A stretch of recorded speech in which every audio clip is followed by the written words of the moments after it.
Hello, everybody. Happy Monday. Well, nothing's been going on. It's nice, quiet, but I got a lot of intel. I don't have to do anything. Got everything all done, so nothing going on this week. So see how long I can stay and do intel again today. We're getting a lot more people. I appreciate all the support. We're getting more people coming. That's good. I saying if I get more people, I'll do more shows. Everything. This the last 5 shows. We got over 200. So glad everybody's listening and coming in. Oh, Chico. Oh, get up there. Come on. No windows. Too cold out there.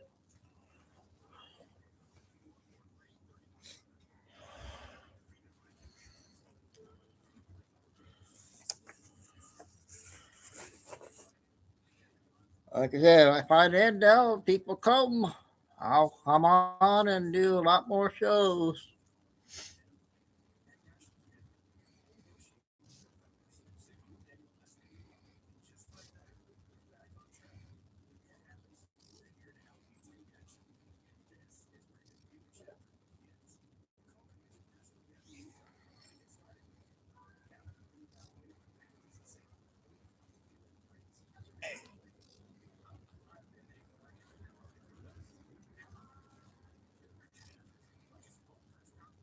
So this time on the first show, I'm going to be doing all the big ones.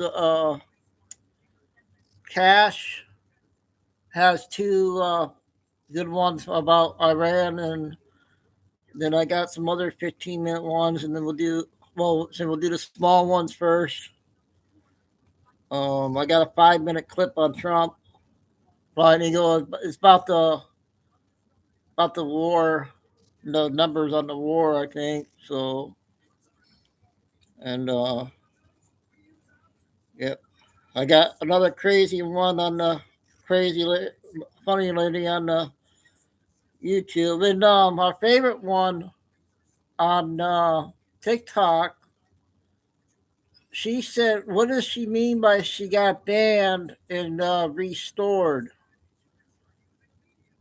Does that mean she has to start over or something? Or I hope she gets back on. I don't know how come she got banned."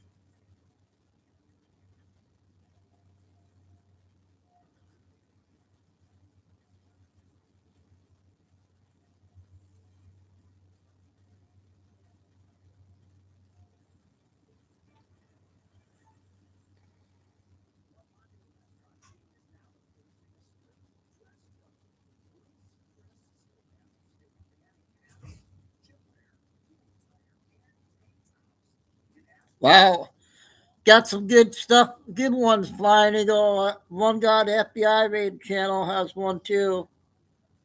Wow, so I got four big ones there.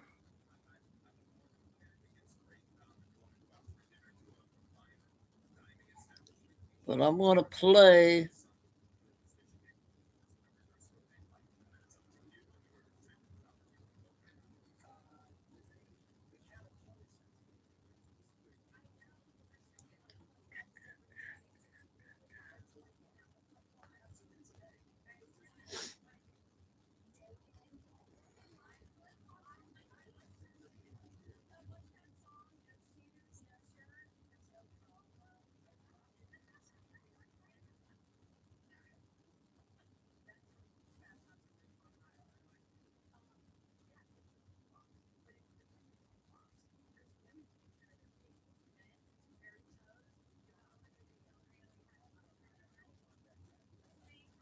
We'll wait a few minutes. We'll get a few minutes here.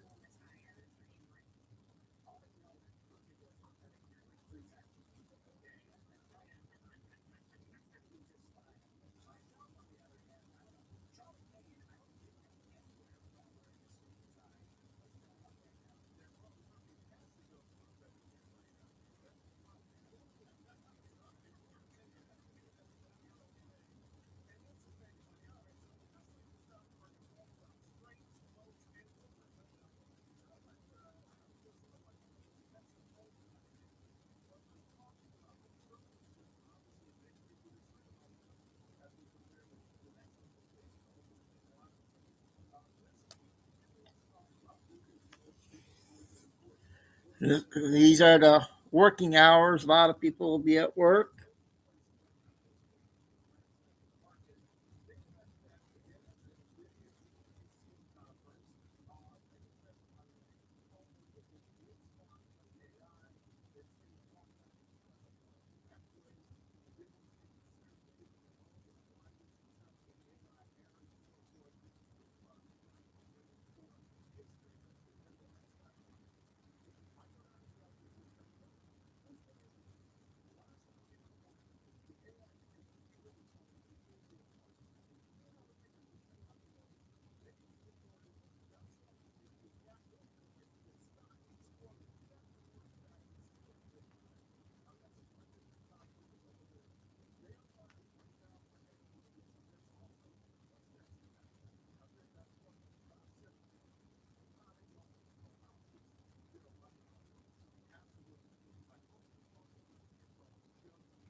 No Billy Bean out yet.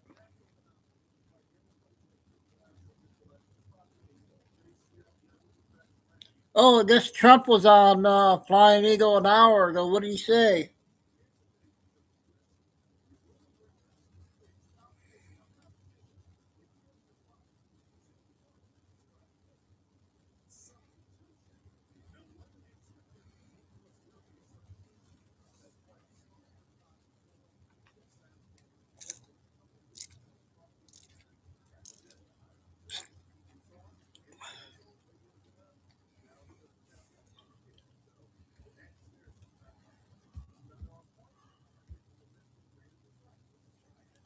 Okay. Oh, okay. Yeah, it was an hour speech. He had YouTube, entertainment, and opinions only. And so let's go ahead. We'll get the probably crowd coming in while we get going here.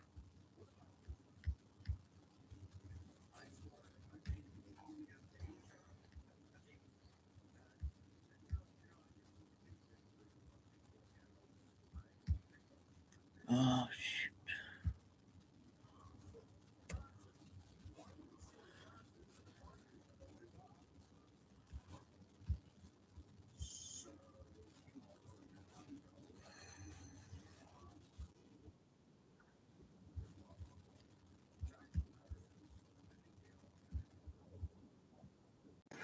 unfortunately, constantly.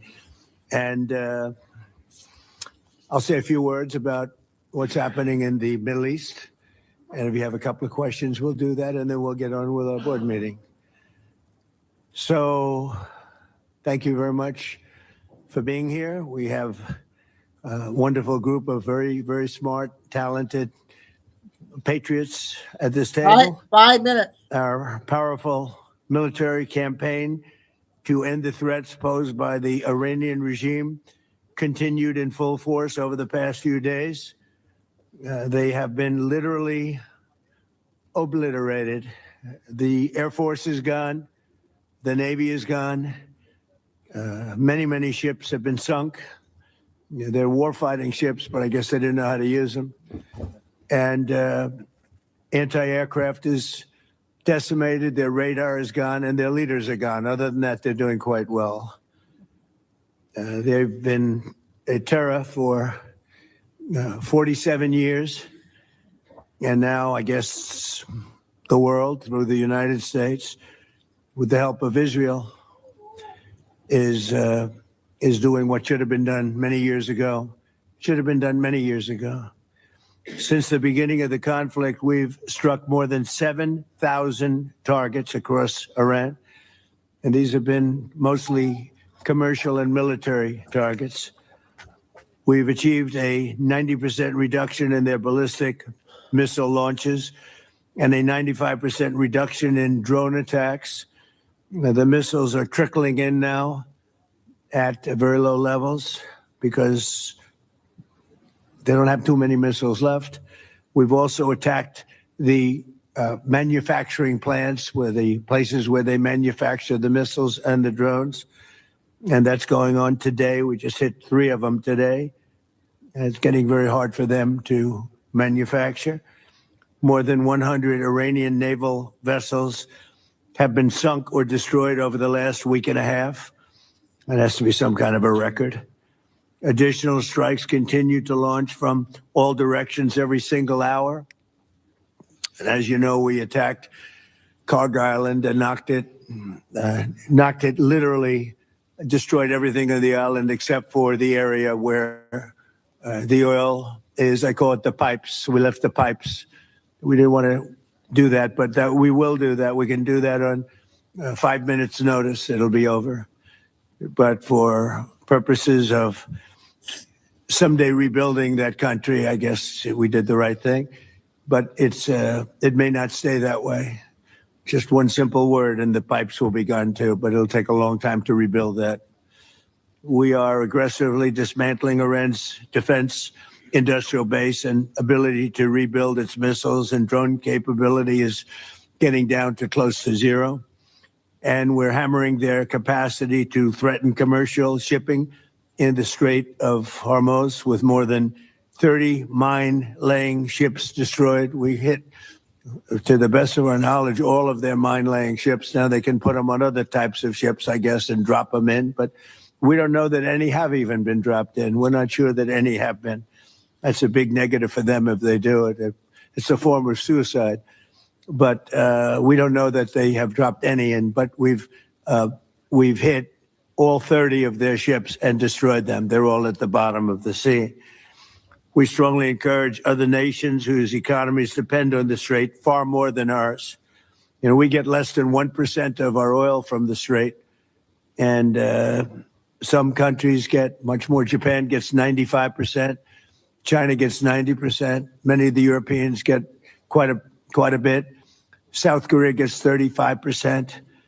So we want them to come and help us with the Strait. We have it in very good shape. The countries, I said, we've already taken care of Iran, but now because of the fact that literally a single terrorist can put something in the water or shoot something or shoot a missile, a small missile, and it's fairly close range because it is a tight area, and which is one of the reasons they've always used that as a weapon. Iran has always used that as an economic weapon, and it's not going to be able to be used very long. The media present. Okay, that was only 5 minutes on Trump. The next one is about 15 minutes. Wait, 18 minutes.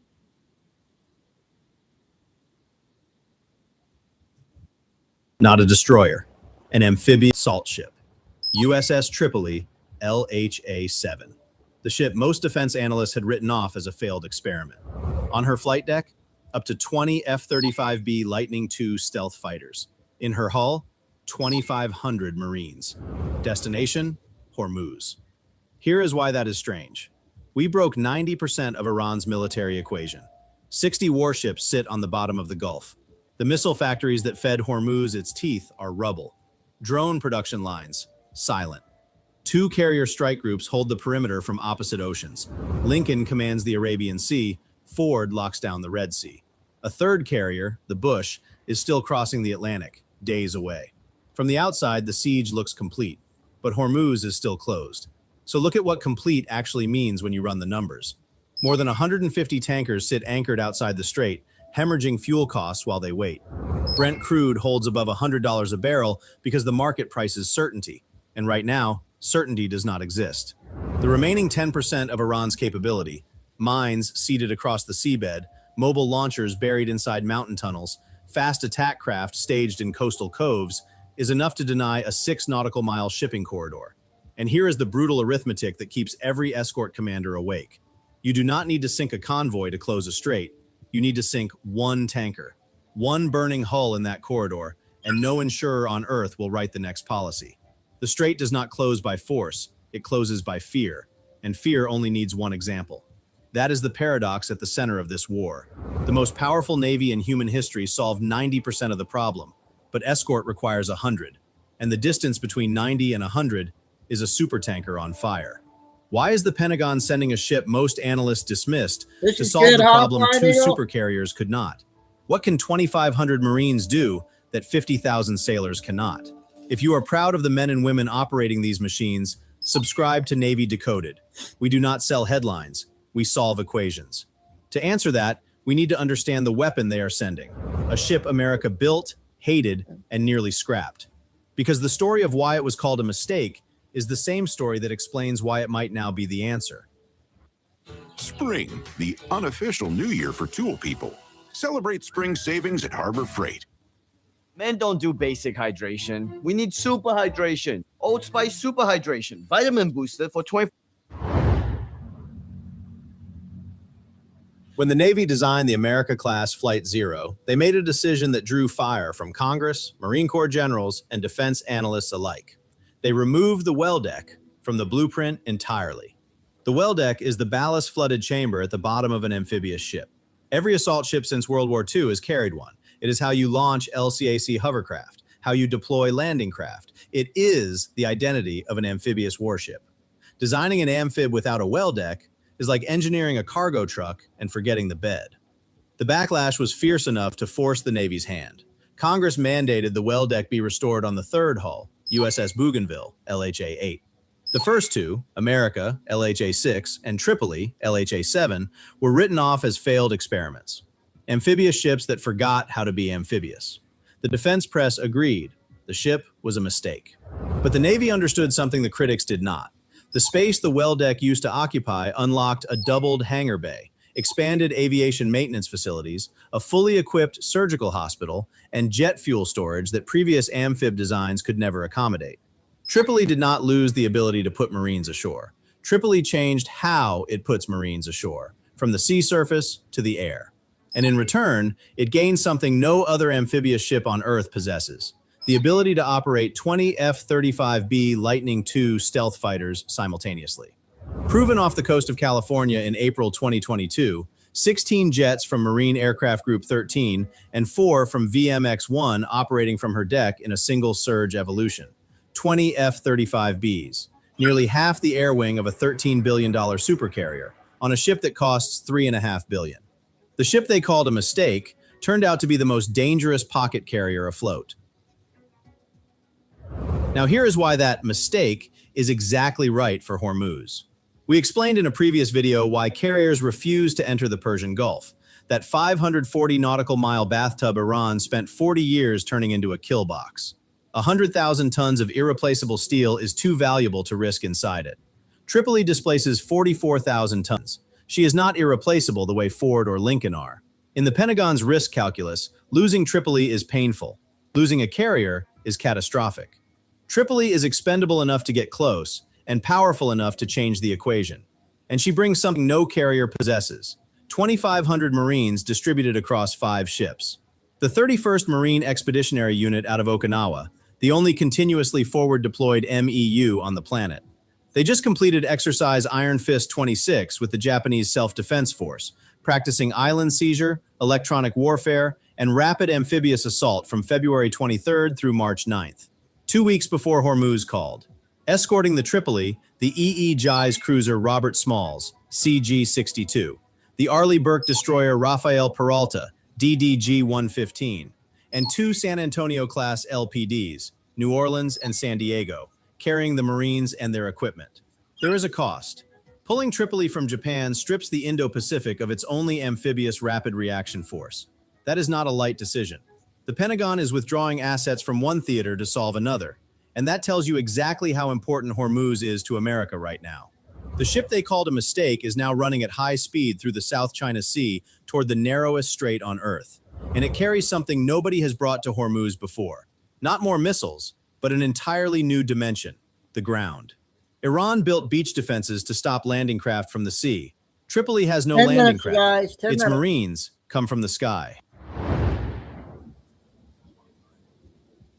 Nobody knows exactly how CENTCOM will employ Tripoli.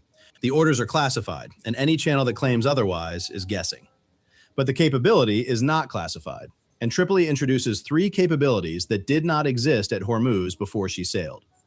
Each one solves a piece of the 10% problem the carriers left behind. The problem. Lincoln and Ford operate in the open ocean outside the Persian Gulf, too valuable to risk inside the bathtub. That means no persistent air cover inside the strait. A combat air patrol launched from Lincoln at 500 nautical miles has to fly for over an hour just to reach the shipping lanes. Time on station is measured in minutes before the jets need to turn Be back for respectful, fuel. Andrew. Thank That you. gap, the gap between takeoff and presence, is where Iranian drones find tankers. Tripoli solves this with physics. At 44,000 tons and $3.5 billion, she is expendable enough in the risk calculus to operate close to Hormuz. Her F-35Bs are Stouffville, short takeoff, vertical landing. No catapults needed. They launch from an 844-foot deck. Operating at 100 nautical miles instead of 500 changes one variable that changes everything. Time on station. Oh, you Run the have? math. An F-35B launching from Lincoln at 500 nautical miles cruises at roughly 450 knots. That is over an hour of transit each way, 2 hours of fuel burned just getting to the fight and back. On a standard load, that leaves maybe 40 minutes of actual patrol time over the shipping lanes. 3 sorties per day per jet, and you still have gaps measured in hours. Now, run the same math from Tripoli at 100 miles. 13 minutes each way. Time on station triples. Gap between patrols shrinks to minutes instead of hours. And those minutes are the difference between an Iranian Mohajer 6 drone finding a tanker or an F-35B finding the drone first. Tripoli's passive sensors detect surveillance drones before those drones transmit targeting coordinates back to shore launchers. Kill the drone, and you break the kill chain. We explained how that chain works in the previous video. Remember. Tripoli is the tool that severs it at the source. Tripoli solves the sky, but the strait has 3 dimensions, and 2 of them are still Iran's. No crowds, no plans, no problem. Because in a Chevy Silverado, meh weather doesn't cancel the day. It just adds character. Lease a 2026 Silverado LT for $189 a month. Chevy Detroit. Together, let's drive.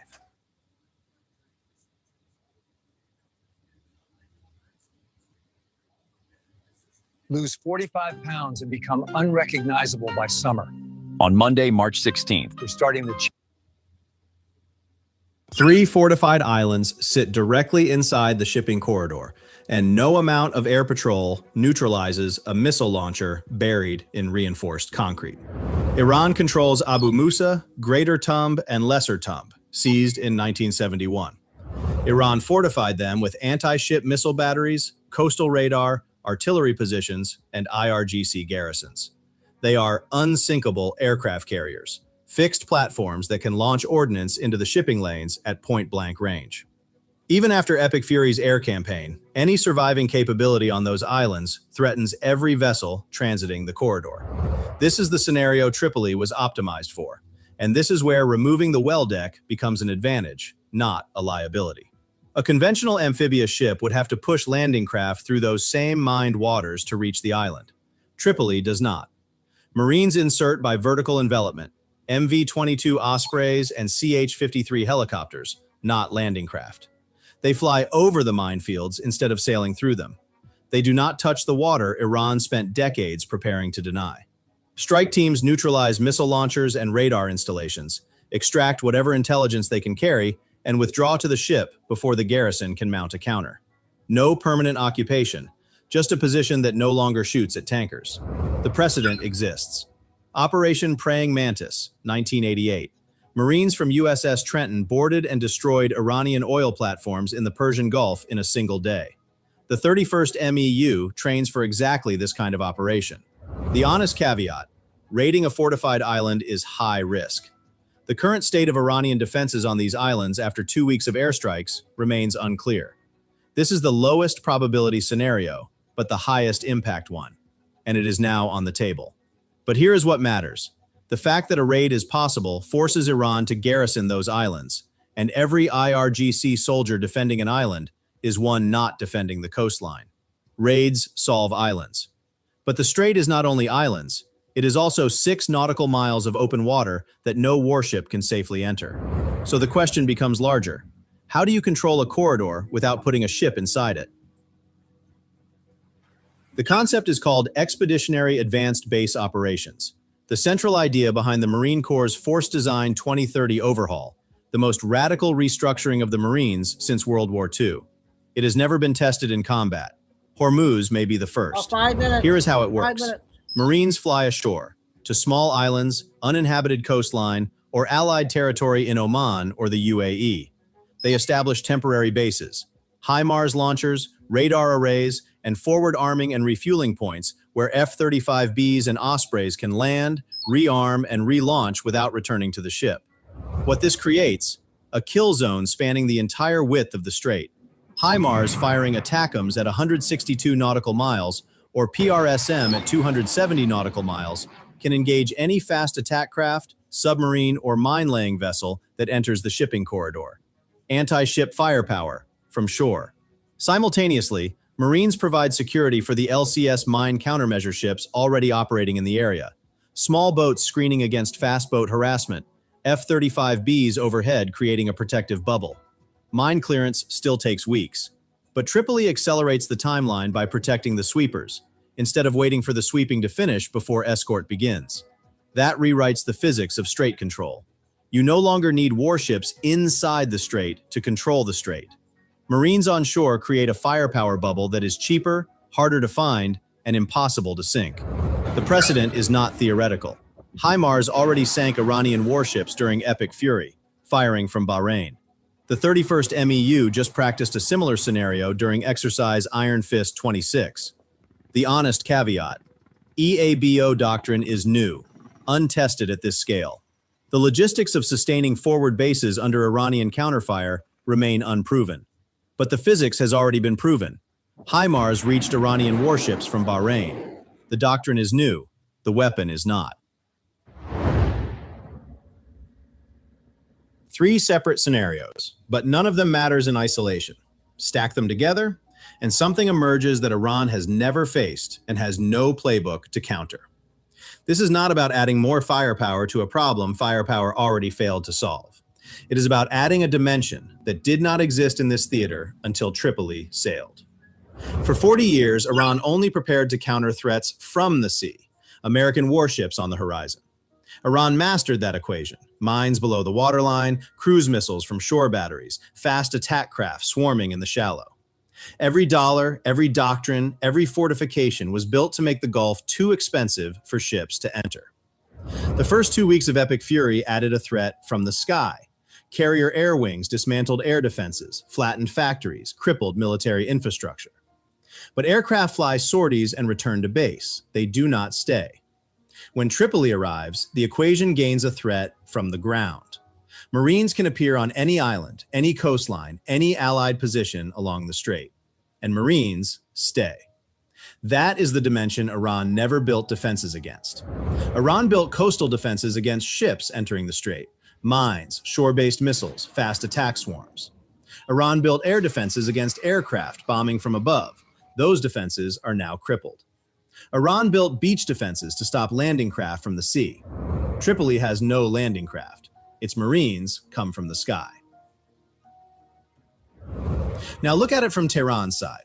Defend the islands against marine raids, and the coastline lies open to Ebo. Fortify the coastline, and the islands fall. Disperse across all positions, and there is not enough left at any single point to stop anything. 3 responses, 3 failures.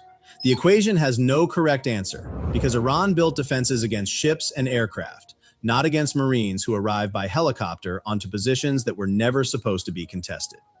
That variable has never existed in Iran's coastal defense equation, and Iran cannot build a counter for it in weeks, not when its factories are rubble and its air defenses are silent.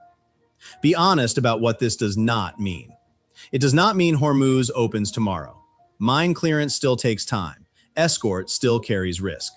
But Tripoli shifts the timeline from months to weeks. And more importantly, it shifts the initiative. Before Tripoli, we waited for the equation to solve itself, grinding Iran down through naval siege while oil markets bled. After Tripoli, we solve it, actively, from multiple dimensions simultaneously. If this video changed how you look at an amphibious assault ship, subscribe to Navy Decoded. The next equation is already being built. So let us return to the paradox we started with, the 10% problem that 2 supercarriers could not solve. Carriers solved 90%, an extraordinary achievement by any standard in military history.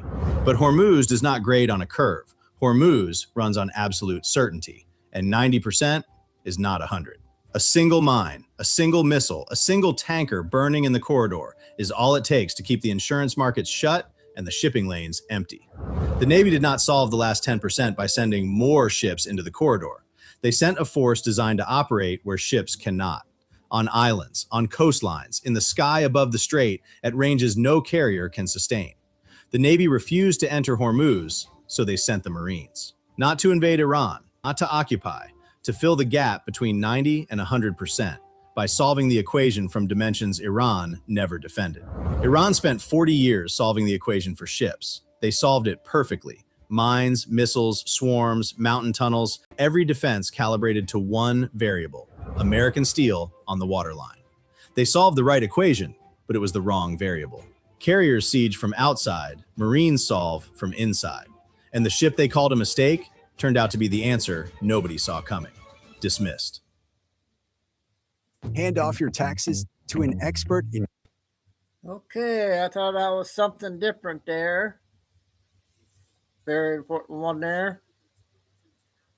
Okay, going on to the next videos. Yeah, Karen, I text you on the phone, and hopefully I'll catch you tonight after the first show.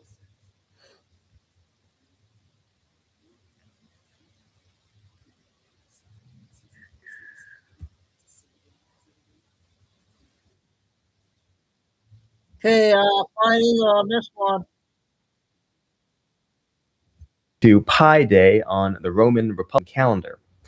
Now, Acts 27 to 28 begins with a mention of Julius and Augustus, which is a hint pointing to the Roman Republican calendar, because July and August are the 2 months whose names were changed when Rome transitioned away from its Republican calendar. And given all the Pi hints present in the Acts ship voyage, and the fact that Rome is the destination of that voyage, I believe what's being encoded is Pi Day 314, albeit on Rome's calendar. On our calendar, that would correspond to Wednesday, March 25th. So while we had been looking at regular Pi Day, because it was exactly 27.37 lunar orbits after the 276 sign, corresponding to Acts 2737, where the number 276 is from, Roman Pi Day is exactly 27.7 lunar orbits after the 276 sign. And actually, March 24th to the 25th marks the transition from 27.6 to 27.7 lunar orbits after the 276 sign. And on that day, we'll be having a first quarter moon, which means now I fully understand the sign we received on Julian 16:9. That sign manifested exactly 1 year and 276 days after the 276 sign, and consisted of a first quarter moon in the ship of Sagittarius at exactly 1:53 a.m. in Italy, at that moment moving from 276 to 277 degrees. And here's the interpretation.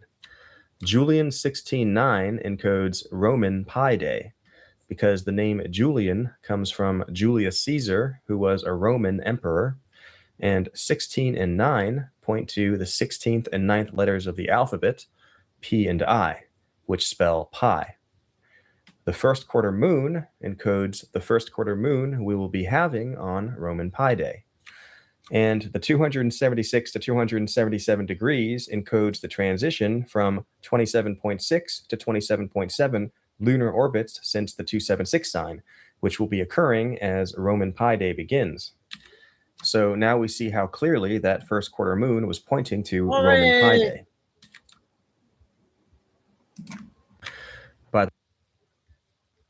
Yeah, I was telling everybody at the beginning, got everything done. There's a lot of intel. I'm getting a lot of people coming back, so I might as well continue doing 2 shows if more people are coming in. So I appreciate all the support. I already got my over 1 million views and everything, so the numbers don't mean anything anymore. But like, I have a good average crowd. See if we can beat CNN ratings. We might be able to beat them.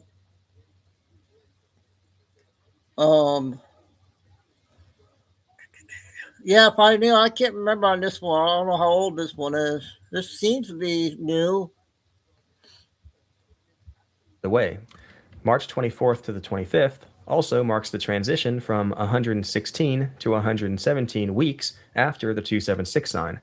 And that sign was encoded in Acts 27 and 28, which are the 116th and 117th chapters of the New Testament.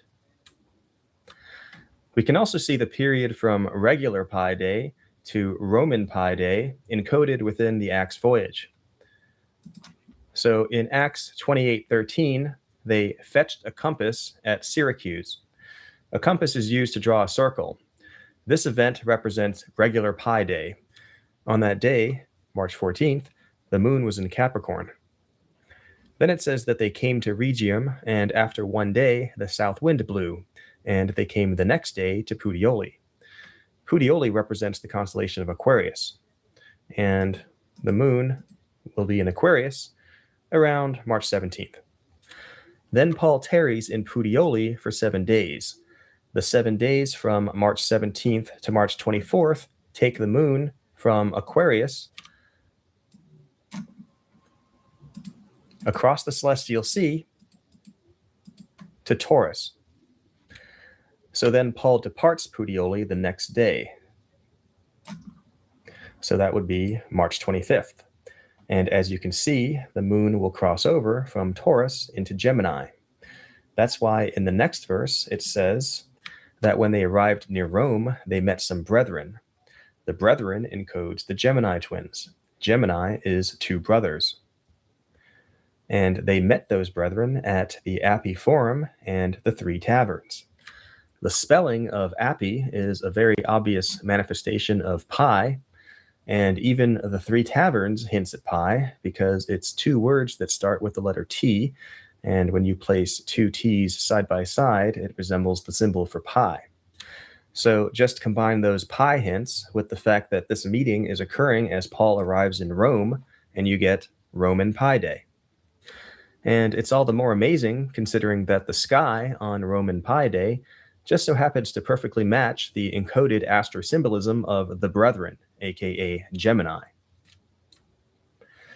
Also notice that this sequence we've been following from regular Pi Day to Roman Pi Day is found in verses 13, 14, and 15, within which is embedded 31415, like the value of pi, 3.1415. The scenario in the sky over the next week or so also explains Amos 9. That chapter begins by mentioning the blood on the Passover door as a way to encode regular Pi Day, 3/14 or March 14th. But then after that, there are numerous allusions to the crossing of the Red Sea. So what that's encoding is the moon's crossing of the celestial sea after March 14th.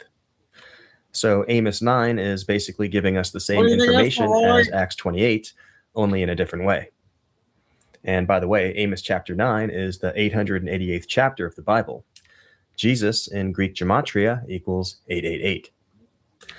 And of course, anyone who's watched this channel for a while knows that this celestial sea crossing from Aquarius to Taurus was foreshadowed by the Red Bull slackline across the Strait of Messina back in 2024.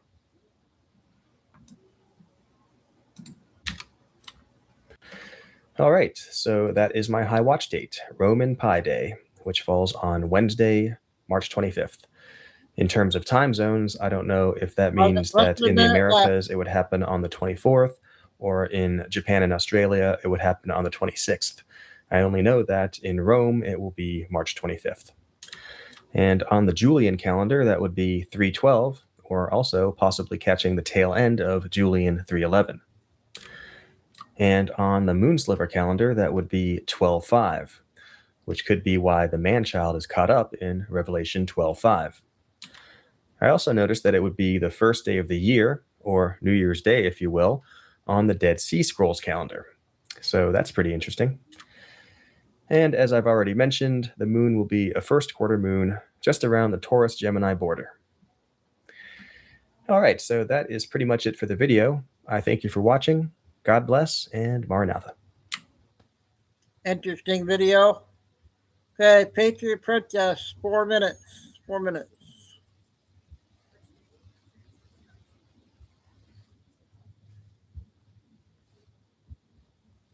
Excursion 264, Operation Northwoods 264.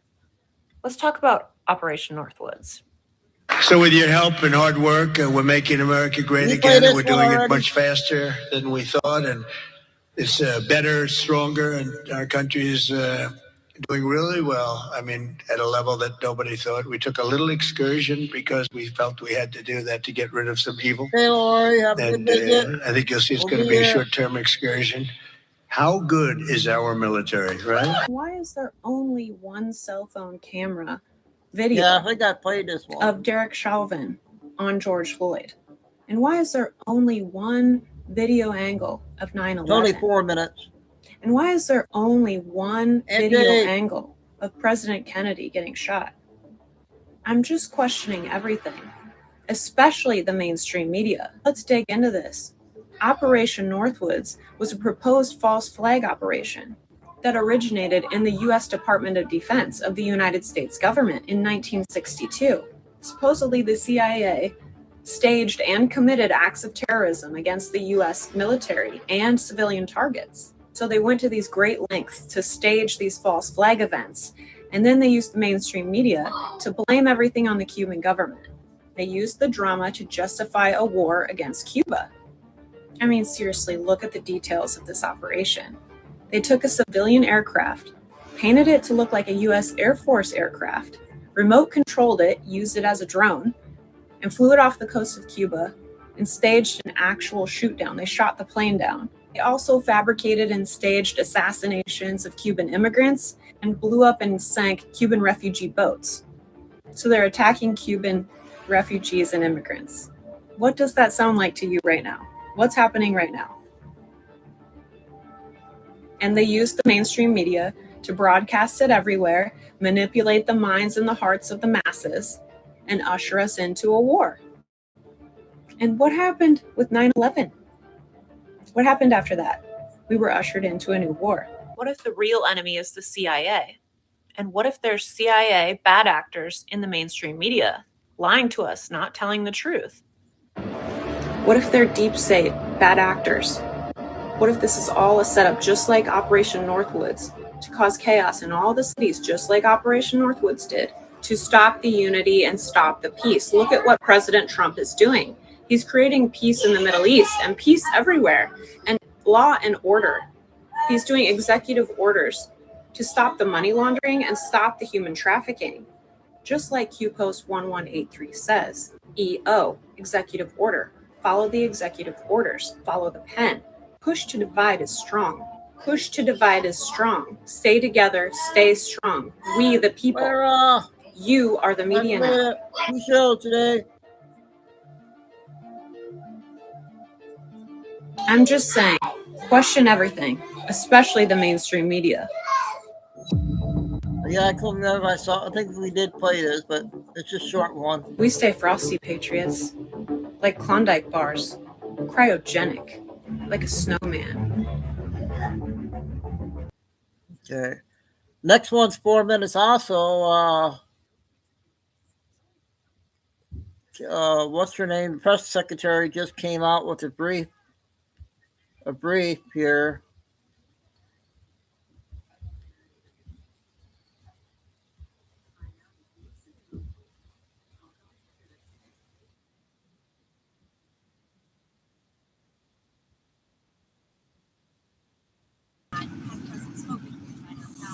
Yes. So the president looks forward to meeting with President Xi in China. This is a trip I know he's long been looking forward to, and I know President Xi has been looking forward to welcoming President Trump. As for the dates, as you heard from the president last night, there's a possibility the trip could be delayed. We'll keep you posted on that, but these are leader-to-leader conversations that are happening, so as soon as we have an update, we'll provide the new dates. Caroline, President Trump says that other countries should now step up to safeguard ships in the Straits of Hormuz. Why should other countries that were consulted about this war, that are involved in this war, now put their troops in harm's way in the Strait of Hormuz? Because these other countries are benefiting greatly from the United States military taking out the threat of Iran. The rogue Iranian regime has long not just posed a threat to the United States of America, but of course to our Gulf and Arab partners in the region. As you see, I believe Iran has struck more than 300 civilian targets in the Gulf region. If you think about Europe, their ballistic missile capability that the United States military is currently wiping out was a direct and imminent threat to our European allies, as well as our bases in the region, which is why President Trump took this action in the first place. So these countries are absolutely benefiting from ensuring that Iran can never obtain a nuclear weapon. This is something not just the United States, but the entire Western world has agreed with for many, many years. So I think the president is absolutely right to call on these countries to do more, to help the United States to reopen the Strait of Hormuz so that we can stop this terrorist regime from restricting the free flow of energy. And the fact that they are doing so just underscores why President Trump needed to take this action in the first place. The president just told the UK a few days ago that he doesn't need their ships, and now he says he does. The president spoke on that last night. He said that he wished the UK had stepped up sooner and quicker, but he continues to speak with our allies in Europe and is calling on them to do more, just as he did when he called on them to step up with respect to their defense spending in NATO. He's calling them to do more here, and I think you'll see that come to fruition. So recently, does the president feel like he needs 2,500 or so Marines in the Middle East right now? I would defer you to the Pentagon on that troop movement, and it's not something I'm going to get ahead of the commander-in-chief on. Yeah, and look, I'm not going to get ahead of him on any options that may be on the table for the president. So Italy and Germany both indicated they're not willing to send their ships to police the Strait of Hormuz. In case NATO refused to do that, what is plan B for President Trump? Right now, the president is being very clear to NATO and to our allies in Europe what he wants them to do. And again, I think you're going to see that come to fruition. I would just add on one scheduling note, later this afternoon, you'll see the president yourselves. He just told me he wants to bring you all in for the Kennedy Center board meeting lunch, so you can get ready for that if you're part of the pool today. And then, of course, at 3:30 this afternoon, he will be signing an executive order alongside the vice president to formally launch the anti-fraud task force, which will investigate fraud across the country. The vice president will be leading that. So you'll see them in the Oval Office later today. So I'll leave it to the president to answer the rest of your questions. Yeah. Where does that stand right now? And has the president set a deadline that he wants to see China take any potential action? No, I just answered the question. It's a leader-to-leader conversation at this point. President looks forward to visiting China. The dates may be moved. As commander-in-chief, it's his number one priority right now to ensure the continued success of this operation, Epic Fury. So we'll keep you posted on the dates as soon as we can. Thanks, guys.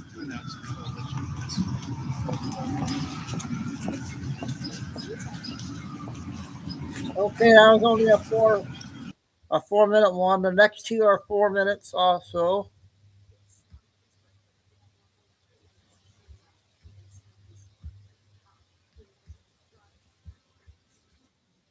Here's one I wasn't sure either, trying to go.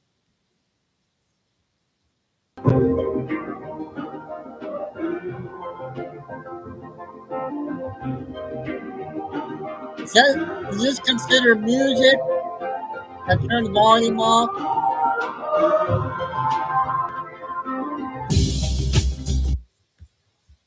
I think they don't say anything. I think they're just showing everything there.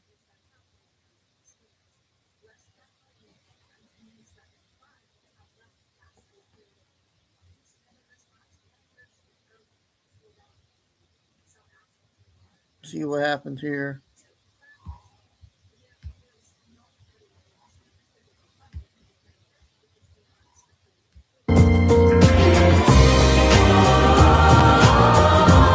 Yep. It's just music. They're showing the areas there of Antarctica.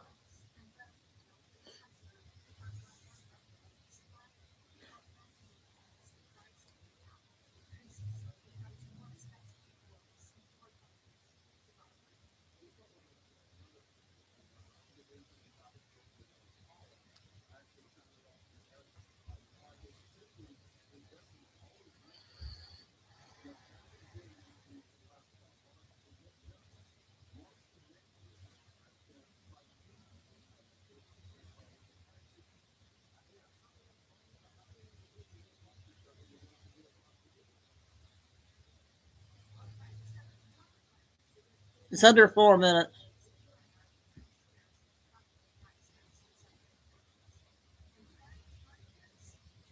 Behind all this beautiful eyes.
The hidden truth out about our existence.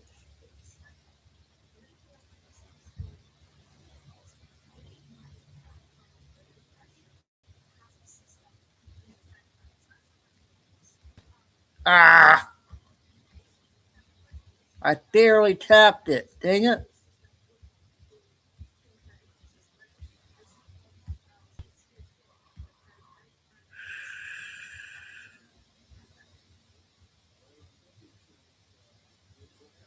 Oh.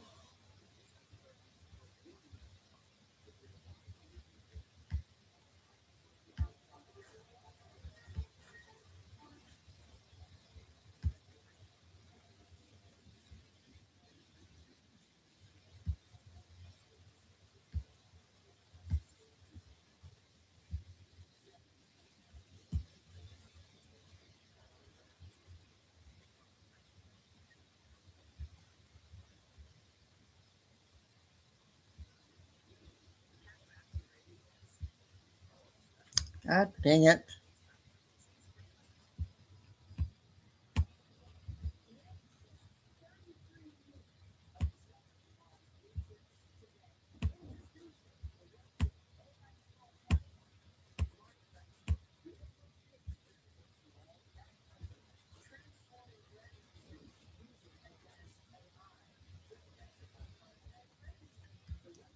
Okay, we got 2 minutes on this one.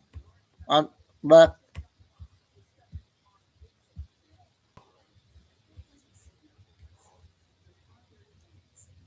2 minutes. We saw this part already.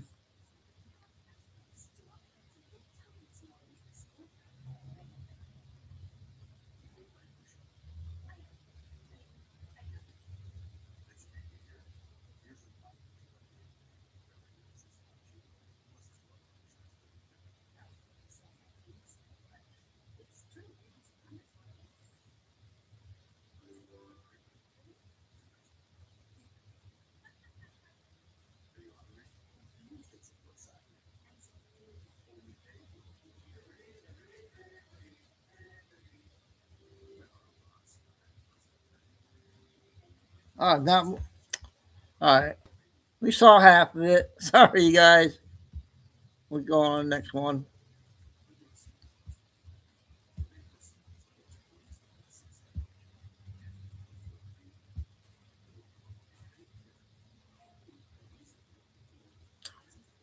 Okay, I got 2 Doug videos coming up.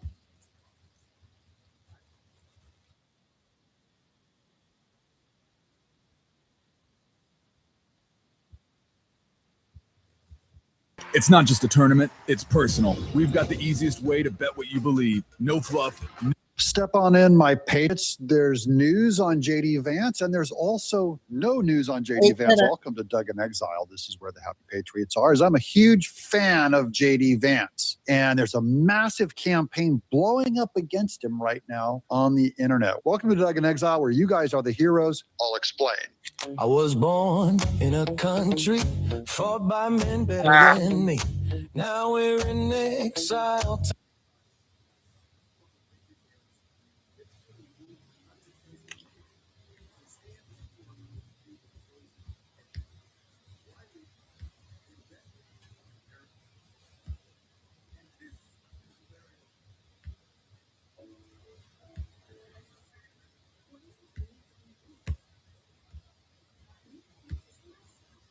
For Doge so hard against it. They didn't want Elon Musk's Doge to work because they're the ones benefiting from the fraud. Every single time the money is going to a Democrat. Here's Caroline Levitt with the announcement.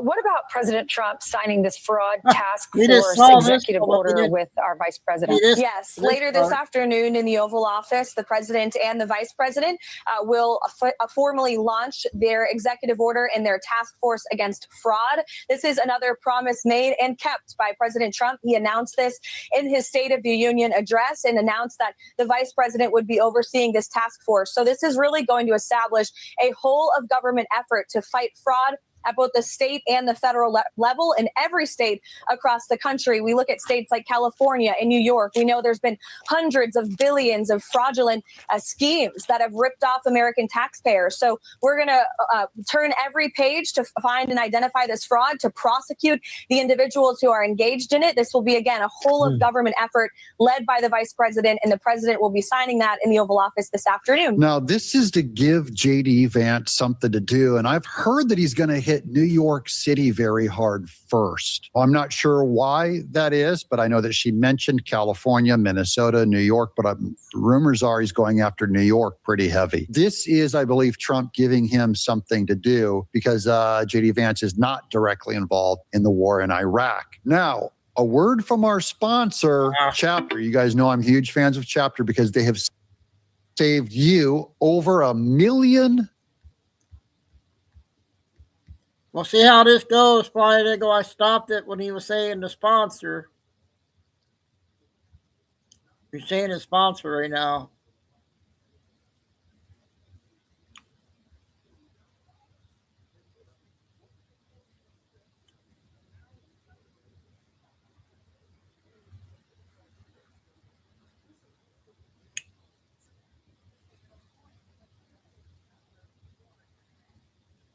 Okay.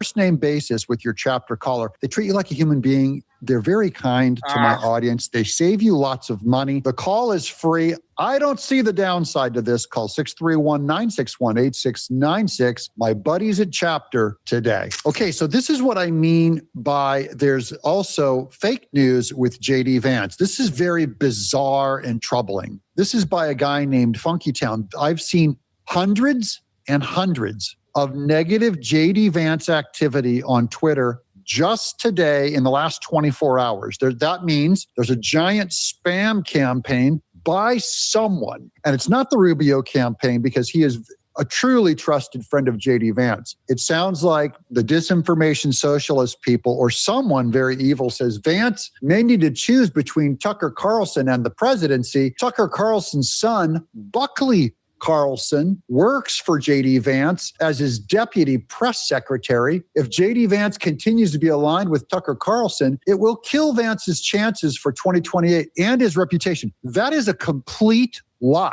I don't know who is spreading this stuff around or why that's an acceptable opinion, even among MAGA. That's false. He does not have to fire Tucker Carlson's son from his campaign. We don't punish the sins of the sons with the sins of the father. J.D. Vance can be friends with Tucker, but Tucker is wrong on the Iran war, the Middle East, and Israel. My vote goes to Marco Rubio, a shining star. So there's a massive campaign on Marco Rubio. I love Marco Rubio too, don't get me wrong. But this is not how you do it by running J.D. Vance down. Here's more of the same. J.D. Vance, cozy with Marjorie Taylor Greene, Tucker, and Matt Gaetz. Is he another Mike Pence? This is big manipulation, lies.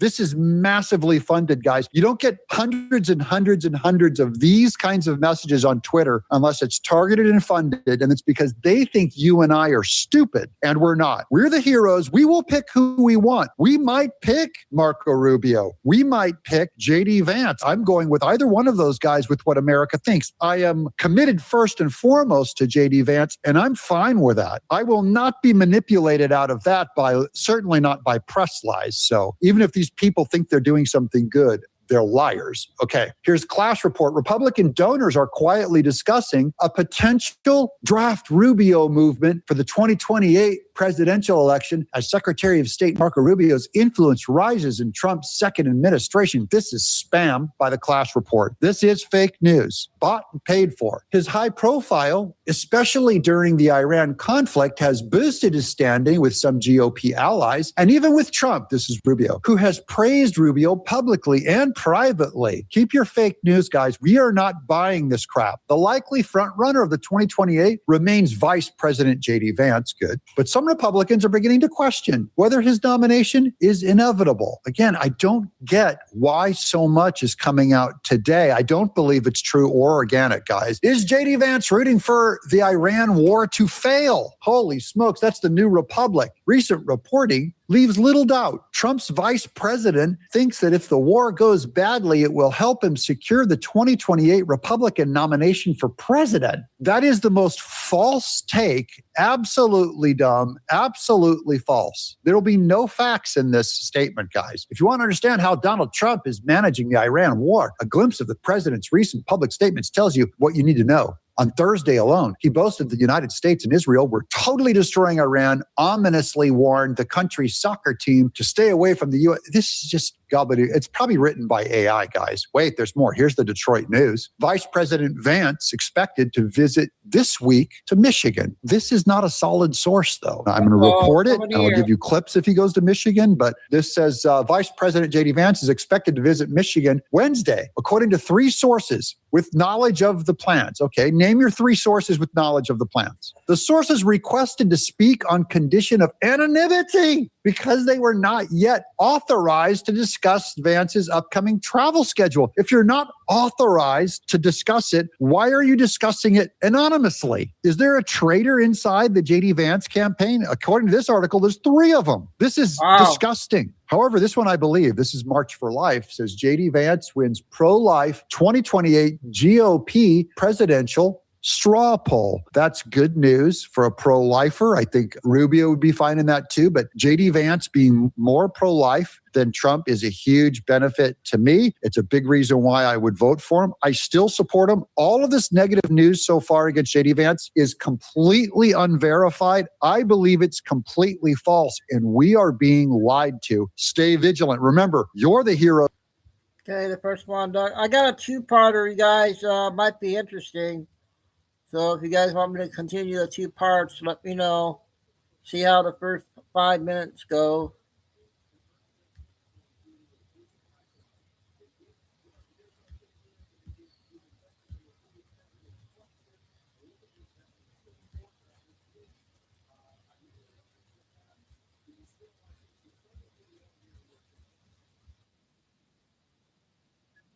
President Donald J. Trump.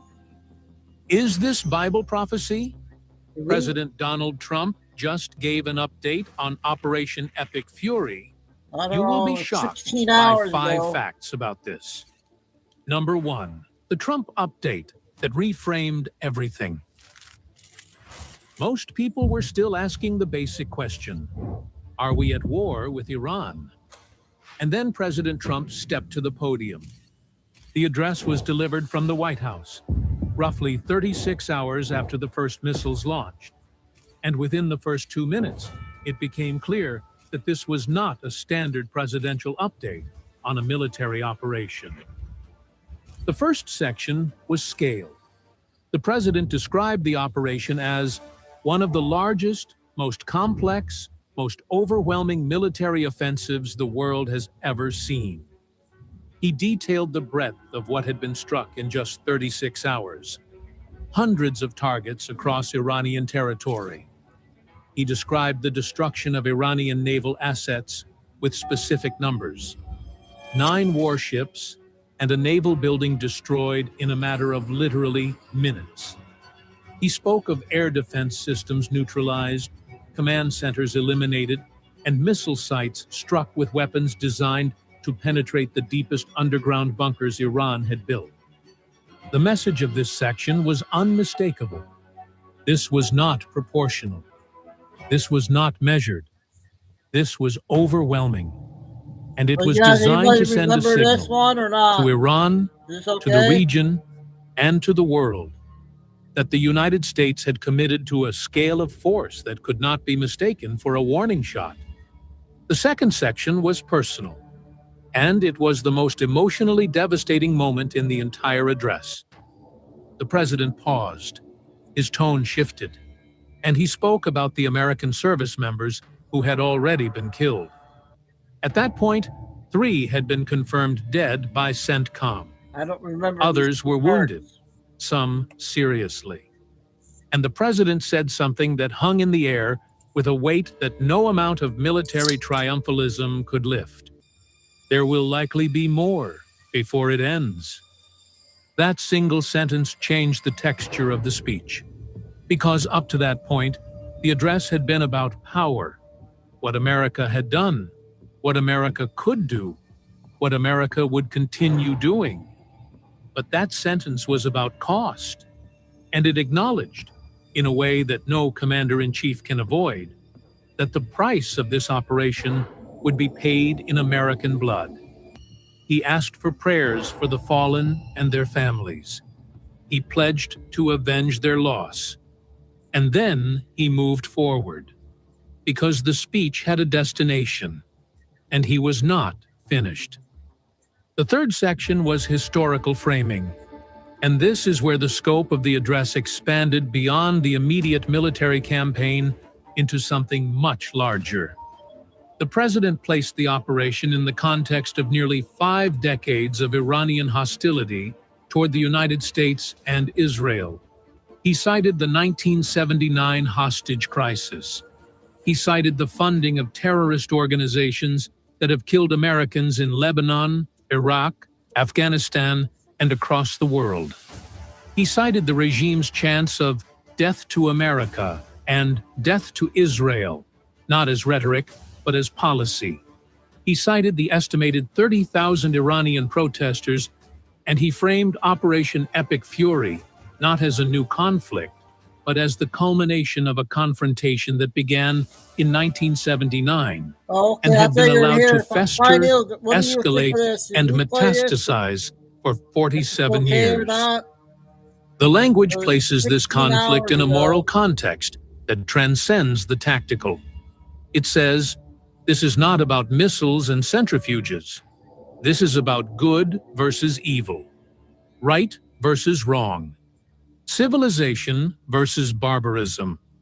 And when a wartime leader uses that kind of language, the conflict takes on a dimension that purely military analysis cannot contain. The fourth section was the confirmation of Khamenei's death. The president did not speak about it clinically. He spoke about it with visible satisfaction. He called Khamenei a wretched and vile man who was responsible for the deaths of Americans, Israelis, and thousands of Iranian citizens. He noted that celebrations had been reported in Iranian streets, that some Iranians were not mourning their supreme leader, but rejoicing at his death, with many of the remaining figures now seeking surrender or immunity. This was not the language of deterrence. Deterrence says, stop or we'll hurt you. This was the language of regime destruction. It said, "The old Iran is over. The question is what comes next." And that question, what comes next, was the subject of the fifth and most consequential section of the address. Because this is where the president stopped talking to America and started talking to Iran. He addressed the Iranian Revolutionary Guard directly. He told them to lay down their arms. He offered immunity to those who surrendered voluntarily and cooperated with what came next. He told them, in effect, that their supreme leader was dead, their commanders were dead, their air defenses were gone, their navy was gone, and their choice was simple: surrender now or be destroyed. And then he addressed the Iranian people, not as enemies, as potential allies. He called on Iranian patriots to seize the moment. He described the operation as creating an opportunity, a window, for the Iranian people to cast off the yoke of the regime and build a free nation. He promised American support, not boots on the ground, not occupation, but support for a future in which Iran's people, not its clerics and its Revolutionary Guard, determined the country's direction. That is regime change language. It is not the language of a limited strike with a defined endpoint. It is the language of a leader who believes, or at least wants the world to believe, that this military operation is the beginning of a political transformation. That the bombs are clearing the way, not just for military objectives, but for a new Iran. A free Iran. An Iran that no longer chants death to America, because the regime that taught the chant no longer exists. The speech ended with a declaration of resolve. The president stated that operations would continue unabated until all objectives were achieved. He credited the military rebuild of his first term for enabling the operation's scale. He praised the warriors executing the campaign.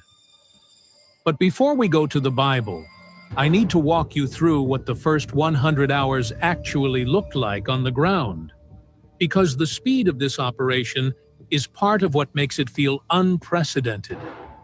And there's a detail buried in the battlefield timeline that most people missed. Let me reconstruct this for you in sequence. Because the pace of events in the opening days of Operation Epic Fury was so rapid that most people couldn't keep up. And the details that emerged reveal a campaign far more comprehensive than most initial reports suggested. Hour 0, February 28th, 1:15 a.m. Eastern Time. The first wave of Tomahawk cruise missiles launched from destroyers and submarines in the Persian Gulf and Arabian Sea. Simultaneously, B-2 stealth bombers, having flown non-stop from Missouri, began releasing precision-guided munitions on deeply buried ballistic missile storage sites. These are facilities built underground, inside mountains, hardened against conventional attack. The 2,000-pound penetrator bombs used by the B-2S were specifically designed for this kind of target. Hours 1 through 6. The initial wave targeted air defense systems, radar installations, surface-to-air missile batteries, command nodes that coordinate Iran's integrated air defense network. Suppressing these systems was the prerequisite for everything that followed, because until the air defenses were down, fighter jets couldn't operate freely over Iranian territory. By the end of this phase, CENTCOM reported that Iran's ability to contest its own airspace had been significantly degraded. Hours 6 through 24. With air defenses suppressed, strike aircraft, F-35s, F-22s, F/A-18 began hitting a broader target set. IRGC command centers, missile production facilities, naval bases along Iran's southern coast, port infrastructure, communications nodes, intelligence facilities. The strikes were not concentrated in one area. They spanned from the western border regions to Tehran to the Persian Gulf coastline.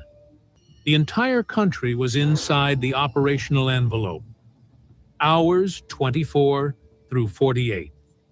This is when the naval dimension became devastating. U.S. submarines launched torpedo strikes against Iranian warships. Destroyers targeted vessels at sea and in port. By the 48-hour mark, reports indicated that over 30 Iranian naval vessels had been sunk or disabled, effectively neutralizing Iran's navy as a fighting force. The ports themselves were hit, damaging repair facilities and making it impossible to reconstitute naval capability in the near term. Hours 48 through 100. The operation transitioned from shock and awe to systematic dismantling.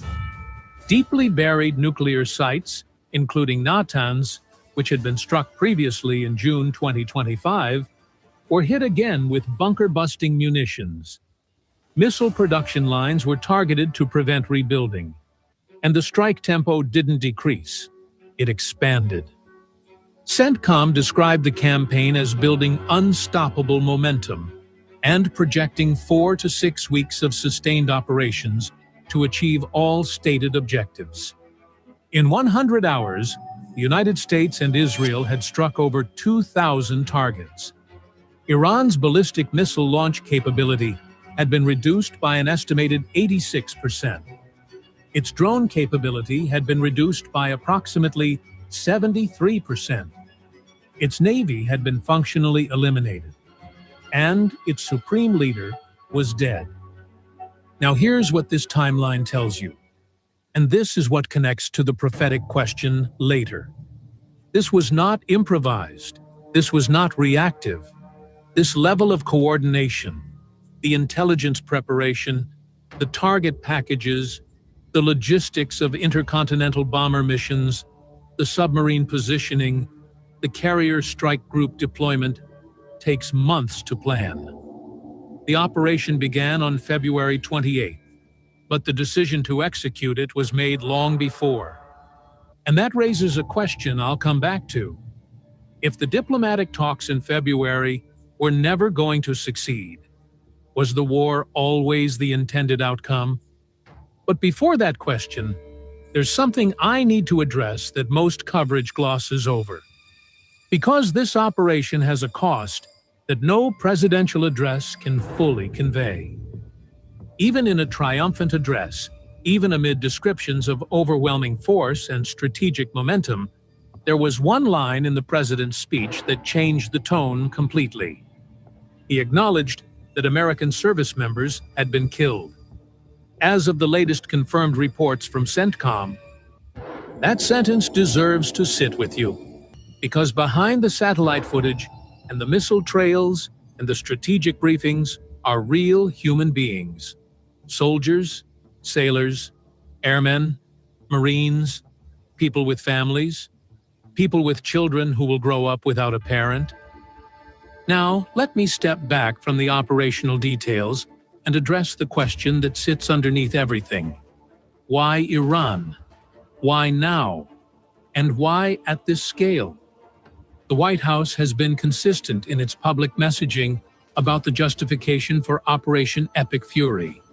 And the rationale rests on 4 pillars. Pillar 1, the nuclear threat. Iran's nuclear program has been a source of international concern for over 2 decades. Despite the 2015 JCPOA agreement and subsequent diplomatic efforts, Iran continued to enrich uranium, reaching 60% purity, alarmingly close to the 90% threshold required for weapons-grade material. Intelligence assessments in early 2026 indicated that Iran could produce enough fissile material for a nuclear device in a matter of weeks. For Israel, a nation roughly the size of New Jersey, a single nuclear warhead represents an existential threat. The administration framed the operation as the definitive answer to that threat. Pillar 2, the ballistic missile arsenal. Iran had rebuilt and expanded its missile stockpile to an estimated 1,800 to 2,000 operational ballistic missiles, including variants capable of reaching Israel, Gulf state capitals, and U.S. military installations across the region. These missiles represent not just a military threat, but a delivery system for a potential nuclear warhead. The operation targeted production facilities, storage sites, and mobile launchers to degrade this capability before it could be used. Pillar 3, the proxy network. Iran funds, arms, trains, and directs a web of armed groups across the Middle East. Pillar 4, the framing of historical grievance. The president explicitly cited Iran's 47-year history of hostility toward the United States and Israel. From the 1979 hostage crisis to the funding of attacks that killed American soldiers in Iraq and Afghanistan, to the Death to America chants that have defined regime rallies for decades. The operation was framed not as a new conflict, but as the culmination of a confrontation that has been building for nearly half a century. Now here's what I need you to understand before we turn to Scripture. These justifications are political and military. They come from a government prosecuting a war. And while the facts they reference are real, the framing is strategic. Every government at war frames its actions as necessary and righteous. That is not unique to this administration or this conflict. It is the nature of wartime communication. And our job, as people who take both the Bible and the truth seriously, is to examine the facts clearly, without being captured by any government's narrative. Because the prophetic question doesn't depend on whether the war is justified. It depends on whether the war aligns with patterns described in Scripture thousands of years before it happened. And that requires us to step back even further, because this conflict didn't begin on February 28th. Operation Epic Fury was presented to the public as a decisive response to an imminent threat. But the reality is that this campaign is the latest escalation in a chain of events stretching back months, and arguably decades. In June 2025, the United States conducted strikes on Iranian nuclear sites, including Natanz, Isfahan, and Fordo. Reuters and other outlets reported that key enrichment infrastructure was heavily damaged. Those strikes were framed as limited and targeted, designed to set back Iran's nuclear timeline without triggering a full-scale war. But the damage was not permanent. Iran began rebuilding within weeks. New centrifuges were installed, alternative enrichment pathways were explored, and by the fall of 2025, intelligence assessments indicated that Iran was accelerating, not decelerating, its nuclear progress. Through the second half of 2025 and into early 2026, the diplomatic track unraveled. Indirect talks through Oman and Geneva produced vague guiding principles, but no binding agreement. Israeli Prime Minister Netanyahu visited Washington in February 2026 and publicly issued 5 non-negotiable conditions for any deal. Conditions so maximalist that they were widely interpreted as designed to be rejected. Iran did reject them, and within 12 days of that rejection, the bombs began falling. The proxy dimension had been escalating in parallel. Hezbollah had resumed rocket attacks on Israel's northern border. The Houthis had launched Operation Epic Fury. That's the first part. We got that done. After we get the second part, I still got another hour. I'll go. So we still got 2 Derek Johnsons I'm going to play after this.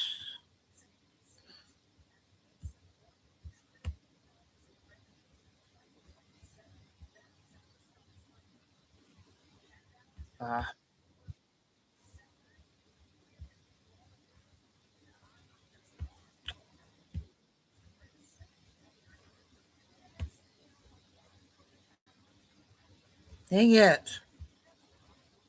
Where the heck did I have it?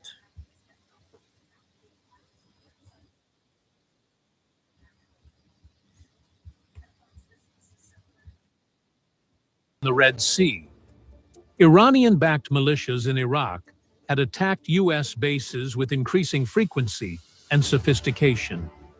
And Iran's intelligence services had been linked to assassination plots and cyber operations against Western targets. Yeah, this one's Epic 20 fury again. did not appear out of nowhere. We'll do 3 hours. It came after months of tightening pressure and years of unfinished conflict. And understanding that context matters for the prophetic question, because the Bible doesn't describe a single night event. It describes a process, a progression, a world moving toward a destination. And the question is whether that process is accelerating. Now, here's where the story gets bigger and more complicated. Because the president's language in his address went beyond military objectives. It went beyond deterrence. It went beyond degradation. He directly called on Iranian forces to surrender. He offered immunity. He called on the Iranian people to rise up. He framed the moment as an opportunity for freedom and regime change. That language is significant because degrading military capability and overthrowing a government are fundamentally different objectives. One has a defined endpoint: destroy the missiles, disable the air defenses, eliminate the nuclear sites, and stop. The other has no clear endpoint at all, because regime change depends on internal dynamics that no external military force can fully control.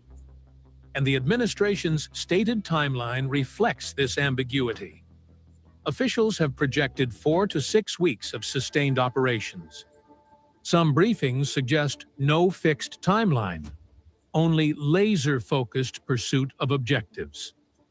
Costs are estimated in the billions for the first week alone, and the objectives themselves appear to be expanding in real time. From counterproliferation to proxy dismantlement to regime collapse. The most dangerous wars in history have often been the ones whose objectives expanded while they were already underway. And the gap between "we will destroy their missiles" and "we will support their freedom" is the gap between a military operation and a geopolitical transformation. Where this lands will determine not just the future of Iran, but the future of the entire Middle East. And that future, the geopolitical landscape that emerges from this conflict, is precisely what connects this moment to biblical prophecy. Because the prophets didn't just describe wars, they described what comes after the wars. They described alliances that form, conditions that emerge, and a trajectory that leads to a specific, identifiable destination. The moment people heard Iran, Israel, massive war, regime collapse, and the language of final confrontation, one question came back immediately. Is this Bible prophecy? And I need to set the ground rules before we go any further. Because this is the part of the conversation where credibility is either built or destroyed. And I refuse to destroy mine, or yours, by being reckless with the text. Rule 1, no date setting. Jesus said, "No one knows the day or the hour." That includes me. That includes every pastor, teacher, and prophecy commentator on the internet. If someone gives you a date, if the headlines don't match the text, the headlines lose. Every time. With those guardrails locked in, let me show you why prophecy watchers are paying such intense attention to this moment. Persia, that's the word. Written by the prophet Ezekiel roughly 2,600 years ago in Babylonian exile. Found in Ezekiel chapter 38, verse 5, as part of a list of nations that will form a coalition against Israel in the latter days. And Persia is the ancient, undisputed, universally agreed upon name for the nation we now call Iran. The Bible does not name modern America. It does not name modern NATO. It does not name the United Nations, the European Union, or any Western alliance, but it does name Persia, explicitly, by name, as a member of a future coalition that comes against a regathered Israel in the end of the age. And that single identification, that one undeniable, historically verifiable connection between an ancient prophetic text and a modern nation currently at the center of the largest military conflict in the Middle East, is why every prophecy watcher on Earth turned to Ezekiel 38 the moment the first missiles launched. Now I need to be very precise about what Ezekiel 38 actually says, because many people reference it without reading it carefully. Turn to Ezekiel chapter 38, verses 1 through 6. And the word of the Lord came unto me, saying, Son of man, set thy face against Gog, the land of Magog, the chief prince of Meshech and Tubal, and prophesy against him, and say, Thus saith the Lord God, Behold, I am against thee, O Gog, the chief prince of Meshech and Tubal, and I will turn thee back, and put hooks into thy jaws, and I will bring thee forth, and all thine army, horses and horsemen, all of them clothed with all sorts of armor, even a great company with bucklers and shields, all of them handling swords, Persia, Ethiopia, and Libya with them, all of them with shield and helmet, Gomer, and all his bands, the house of Togarma of the north quarters, and all his bands, and many people with thee.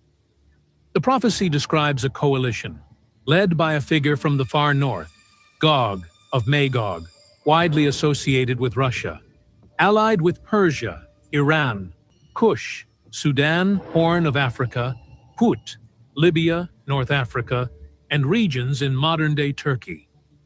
This coalition invades Israel in the latter days. Israel is described as dwelling securely, at rest, regathered from the nations. And God himself intervenes, not through human armies, but supernaturally. Earthquake, confusion among the enemy ranks, plague, hailstones, fire, and brimstone. The coalition is destroyed by divine power, and the nations know that God is the Lord. Now here is the critical distinction that I need you to understand, because it is the single most important credibility checkpoint in this entire discussion. In Ezekiel 38, Persia is part of the coalition that attacks Israel. Persia is an aggressor, marching alongside Russia and Turkey against the Jewish state.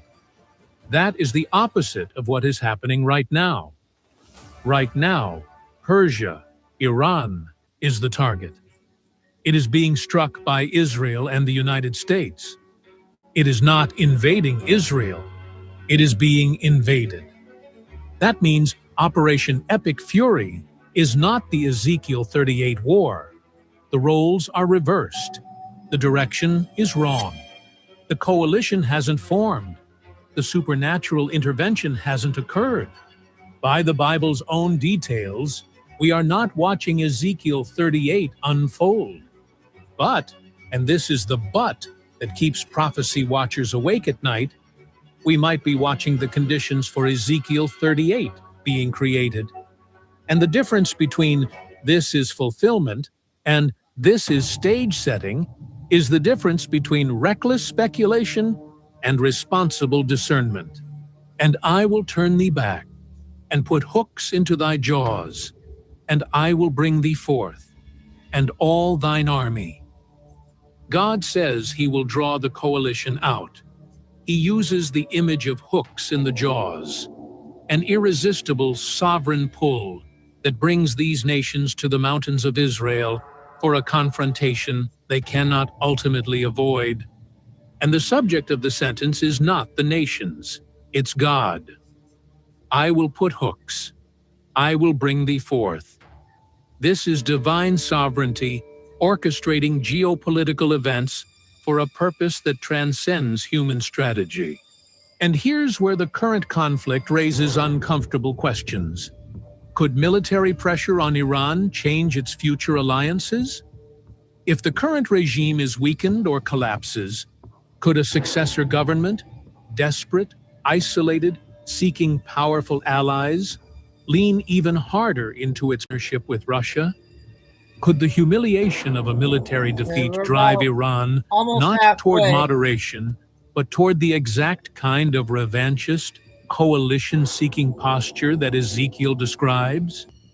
Could today's war reshape the exact coalition the prophecy describes? History is full of examples where military defeat didn't produce submission. It produced radicalization. Germany after World War I didn't become peaceful. The humiliation of Versailles was the hook that pulled Germany into an even more catastrophic conflict 20 years later. Could Iran follow the same trajectory? I'm not answering that question with confidence. I'm asking it. And I'm asking it because the Bible raises it. The hooks in the jaws are not human provocations. They are divine orchestrations. And the question of whether current events are part of that orchestration is one that only time and God can answer. Scene 12, Jeremiah 49, and the Elam question. Now, there's a second prophetic text that many teachers have connected to current events, and it's one that addresses Iran even more directly than Ezekiel 38. Turn to Jeremiah chapter 49, verses 34 through 39. The word of the Lord that came to Jeremiah the prophet against Elam in the beginning of the reign of Zedekiah, king of Judah, saying, Thus saith the Lord of hosts, Behold, I will break the bow of Elam, the chief of their might. And upon Elam will I bring the four winds from the four quarters of heaven, and will scatter them toward all those winds. And there shall be no nation whither the outcasts of Elam shall not come. For I will cause Elam to be dismayed before their enemies, and before them that seek their life. And I will bring evil upon them, even my fierce anger, saith the Lord. And I will send the sword after them, till I have consumed them.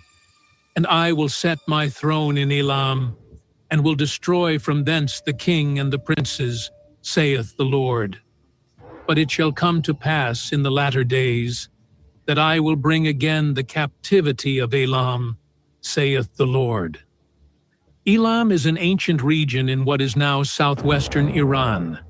The prophecy describes God breaking Elam's bow, its primary military strength. Pressure coming from every direction, the four winds from four quarters. The king and the princes destroyed, the people scattered, and the timing. In the latter days. Now look at what has happened in Operation Epic Fury. Iran's military strength, its missiles, its air defenses, its navy, is being systematically broken. Pressure is coming from multiple directions. Airstrikes from above, sanctions from outside, internal unrest from within, proxy degradation from across the region. The supreme leader, the king, is dead. Over 40 senior commanders and officials, the princes, have been killed. And the timing is what many believers consider the latter days. If Ezekiel raises the coalition question, what happens when Persia joins a future alliance against Israel, then Jeremiah raises the judgment question.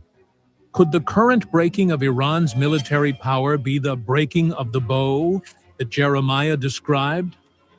I'm presenting this as a question, not a declaration, because the text demands humility, but the parallels demand attention.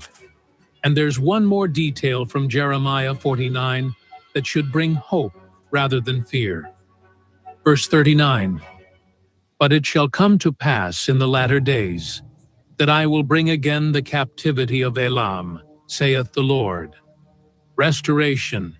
After the breaking, after the scattering, God promises restoration. And Iran today has one of the fastest growing underground Christian movements in the world.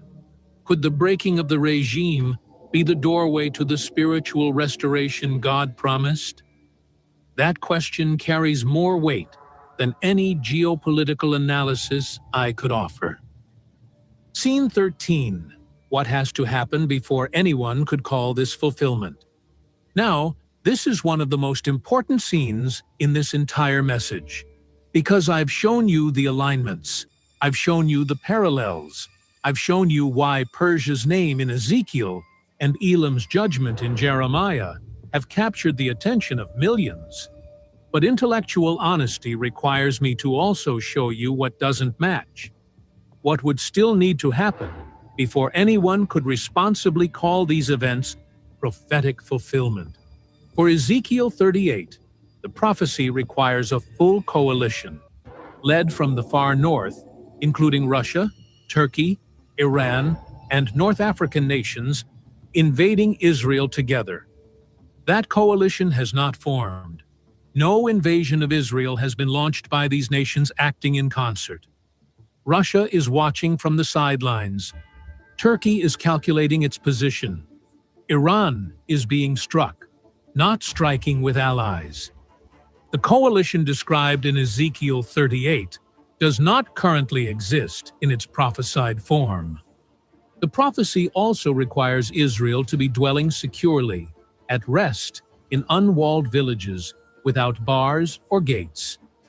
As of today, Israel is at war. It has 100,000 reserve soldiers mobilized. Iron Dome batteries are active across the country. Hezbollah is launching rockets from Lebanon. This is not the condition Ezekiel describes, and the prophecy requires supernatural divine intervention. Earthquake, fire, brimstone, plague, confusion among the enemy ranks. That has not occurred. The military operations underway are conventional, conducted by human armies using human weapon systems. So even if this feels prophetic, even if the parallels are striking, even if Persia's name keeps appearing in the text and the headlines simultaneously, the Bible's own details force caution. We are not watching Ezekiel 38 unfold. We may be watching the stage being set, and the maturity to distinguish between those two statements is what separates responsible teaching from reckless sensationalism.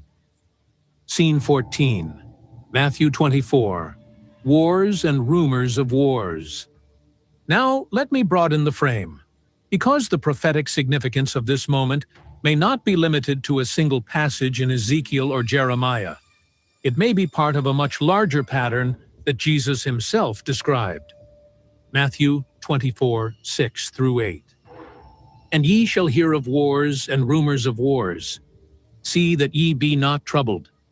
For all these things must come to pass. But the end is not yet. For nation shall rise against nation, and kingdom against kingdom. And there shall be famines, and pestilences, and earthquakes in divers places. All these are the beginning of sorrows. The beginning of sorrows. The Greek word is odin, birth pains, contractions that increase in frequency and intensity, building toward a moment of delivery. And the question many believers are asking is not, is Operation Epic Fury the prophecy? But, is this the kind of world the prophecy said would emerge? Is this the atmosphere of increasing instability, escalating conflict, and cascading crises that Jesus described as the birth pains of the end? Wars, real wars, not just tensions. Rumors of wars, diplomatic breakdowns, threats of escalation, conflicts that simmer on the edge of ignition, nation against nation, kingdom against kingdom, rapid shifts between diplomacy and destruction, a world where the ground never stops shaking. That is the world we are living in right now. And whether or not Operation Epic Fury fulfills a specific verse, it fits the pattern of a world in labor. The the contractions are getting closer together. The intensity is increasing. And the question is not whether the delivery is coming, but how many more contractions remain. Missiles at both Israel and Okay, I guess that was a video on what did he say? Prophecies. Hope that was a important one for most people to understand all that. I'm gonna do the second Doug video.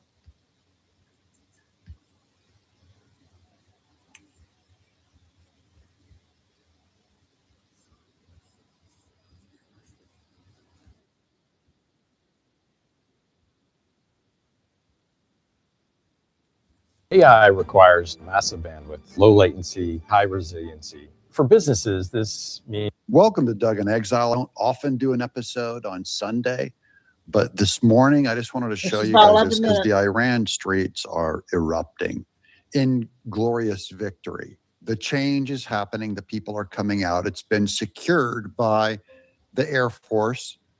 And that's why I'm wearing this Air Force cap today. Welcome to Doug in Exile. This is a unedited episode, so it's going to be pretty raw. The sound is going to be raw in the video, and the connections are going to be raw. So this is the first one.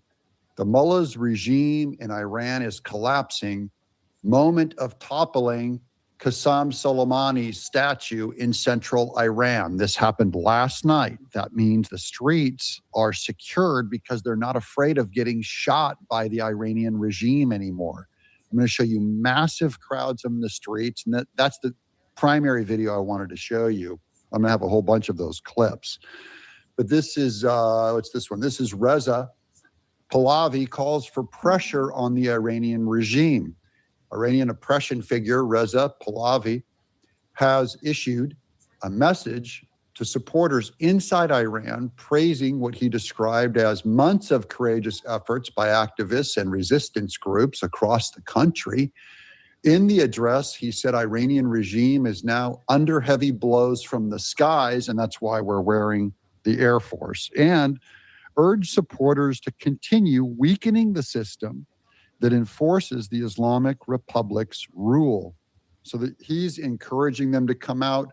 Israel did that giant leaflet campaign 2 days ago saying, if you come out, we will support you. Trump said if anyone is caught shooting protesters, they will be, they're going to be executed in public. Here's Rodney Martin, can't wait to visit a free Iran. This says Iranians in million-strong protests now. The Iranian regime is losing control. I'm just going to...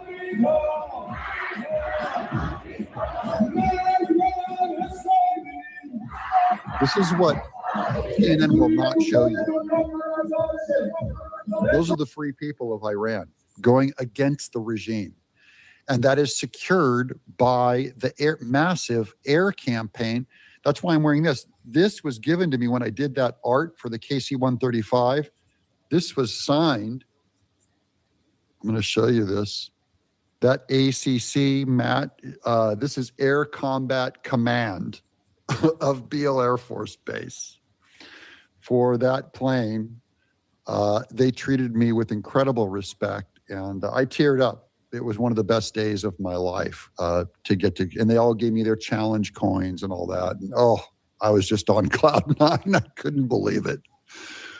Okay, so here's breaking. President Trump says, I'm hearing that Mojtaba Khomeini is dead. That's the son. And all they give is a cardboard cutout of him. We have no recording of his voice, no proof of life. So Trump has heard that he's dead. Here's more breaking in Tehran and Iran. It seems the second phase has begun. The Iranian people will decide this war. Videos circulated by Iranian activists tonight. The Iranian people have taken to the streets, the Iranian cities, to protest against the Iranian mullah's regime. In fact, the Iranian people have rejected the mullah's rule for years and made thousands of sacrifices. So these are the street protests is what I'm focusing on today. Just masses. The people are happy. They feel confident in public. And now there's no bad guys driving around on motorcycles shooting dissidents. They don't have it anymore because of our air power. There's a saying over at Beale Air Force Base, without our gas, no one kicks ass. That's why the art I did, I'm just going to explain it real quick, that they requested. Called Old Granddad is the name of the plane. But look at the art up close. It's of Uncle Sam holding up the Earth. And that's because without their fuel support, no one gets gas and nothing happens in Iran. So the refueling plane is a very important, the air campaign is very important in liberating these people. The U.S. Air Force A-10 Thunderbolt 2s receive fuel in flight, ding, while supporting Operation Epic Fury. The A-10 Thunderbolt 2 can loiter for hours standing by and ready to execute a mission wherever needed. So as people call in these targets, they can all come in. Here's more. The revolution has begun in Iran. All the best. Look at these crowds.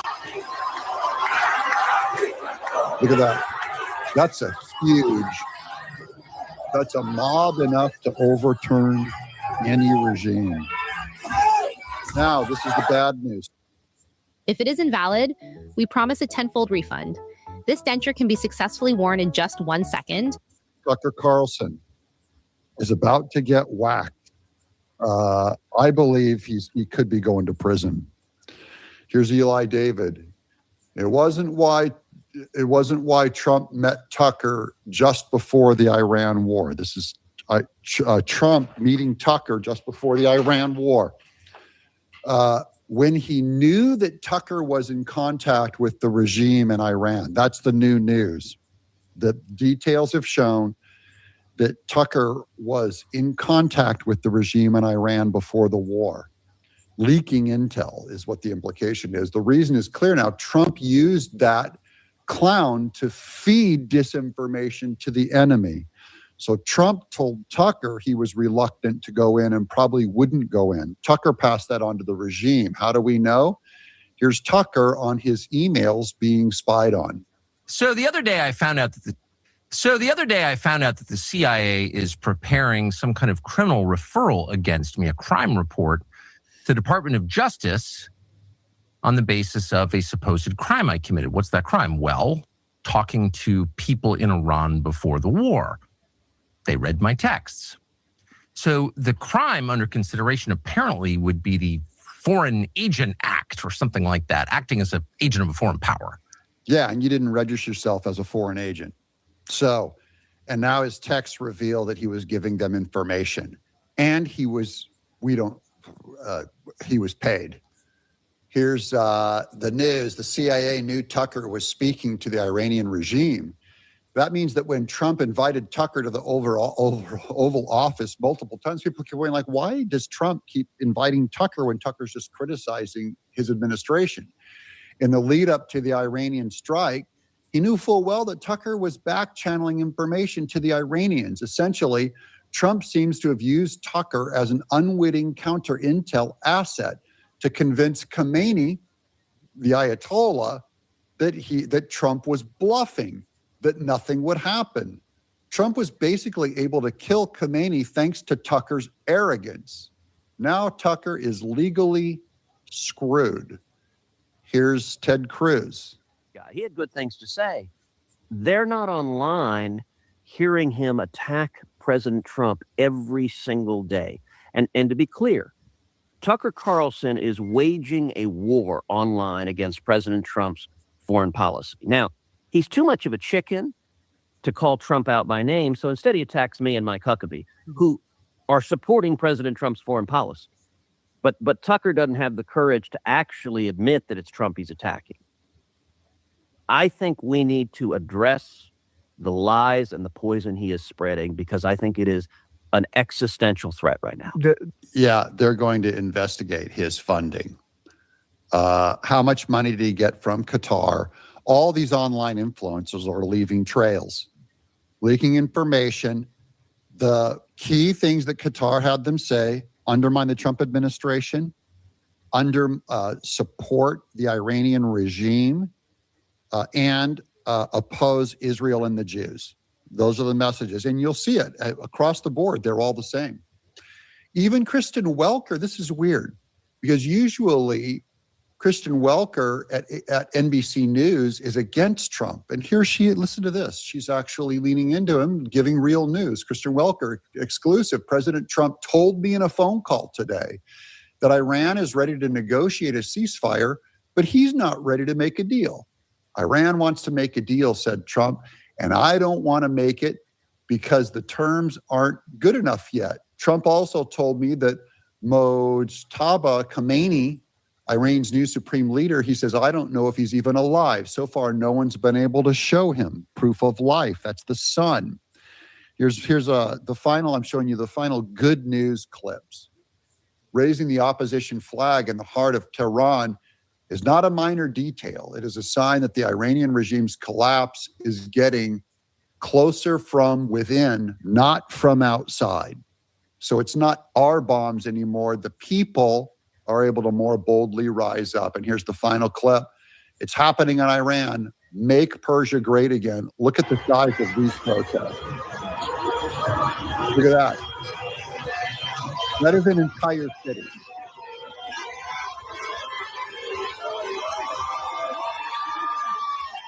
And their cheers and happiness is all because Trump took a risk. He took the right risk on behalf of humanity, ending a 47-year war with Iran. This is another one that Trump is ending during his term.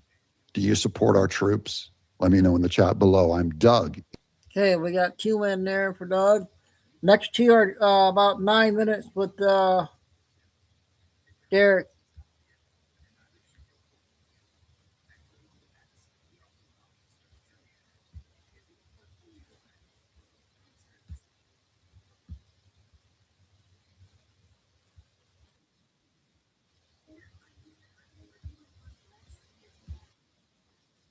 Facebook just because it takes a little while to spin up, so I thought I'd get us going live on here first. Here we go. Here we go.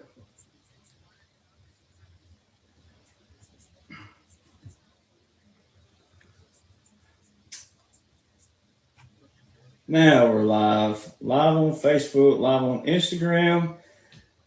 Oh man, welcome to another week. Man, I'm telling you, it's been quite the week, quite the journey up to this point, and it's all to be expected where we are. All the attitudes, all the attitudes. I mean, there's all kinds of attitudes all over the board, but the main thing to focus on are the Patriots. You, the Patriots, you, the OGs out there. You've been reading, you've been studying, you've been learning things you never knew before, especially military strategy, military tactics, things that you just never knew before.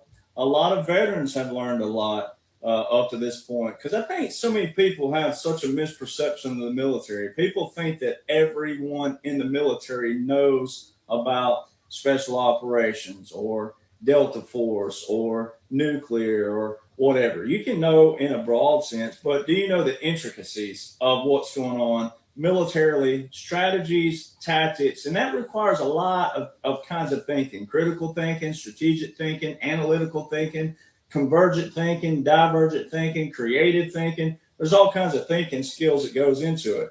And then you learn to separate your emotions. Just the same thing as President Trump. There's a specific video that President Trump shared not too long ago on his True Social page, which a lot of people still aren't over on True Social, which you should be. But President Trump shared a video, and it only had like 100 views the last time I looked at it. And it's a particular person. This guy's he's a multimillionaire, a billionaire himself. And he said, there's one thing about President Trump that a lot of people don't realize, is he don't give a what you think about him. You can say the worst things about him and he don't care, because he knows it's not true. He knows what his purpose. And so many people, you haven't found your purpose.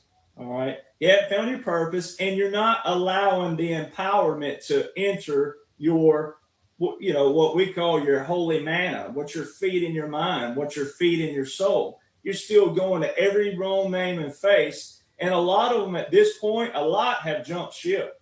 I mean, I just checked off another check mark myself. I am finally, every check mark that President Trump's been called and accused, I finally got mine. And if you're following people like that, if they have time to try to lie and use false accusations, they're not for you, period, with anything. So it shows you that people don't know the mission because they're not part of the mission. And, every veteran, if you're retired, first off, there's a lot of veterans that follow me and they know this. If you're a retired veteran, guess what you still fall under? The Uniform Code of Military Justice. You're still under oath always. That's what I am. And so we can be used voluntarily and involuntarily, and we also can be called into unique positions with what's going on, depending on what it is. And if we want an opportunity, I took mine. I found my purpose. I'm where I'm supposed to be. So, once you learn that in your life, to stay in your lane, know what you've been called to do, whether you believe in God and the God form or a great spirit or spirituality, whatever it is, you find your lane and stay in it. Quit worrying about everybody else, right?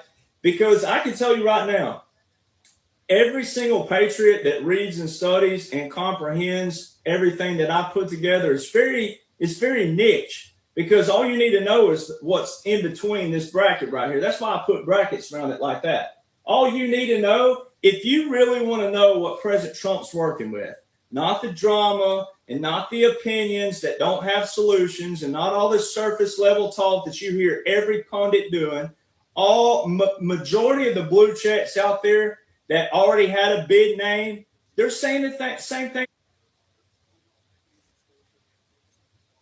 you've always heard your whole life. It don't empower you. It don't empower you as an individual. It don't empower you as a community. It don't empower you as a county, a state, or nothing. It's the same old stuff, which means you have a responsibility.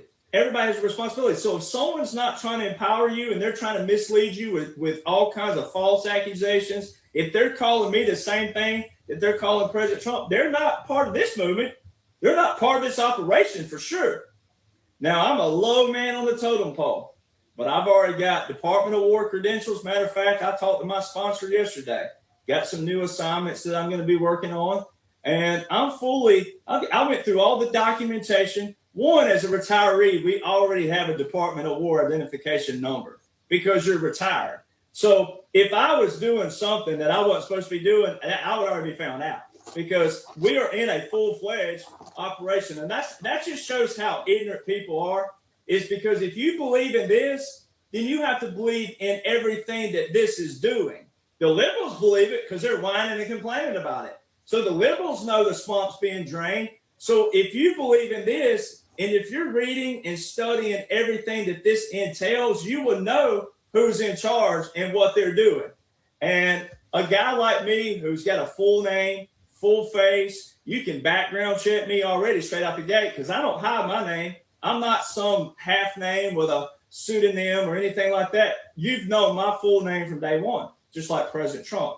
So anyone who's trying to knock you off and deter you with some kind of false stuff that they can't even prove, even if it would have been true, they're not for you, right? They're for themselves. They're not for empowering you. Went live here first. Okay, I got one more DJ. I got one cash and a 1 Minnesota video, and I'll take a break and be back at 7.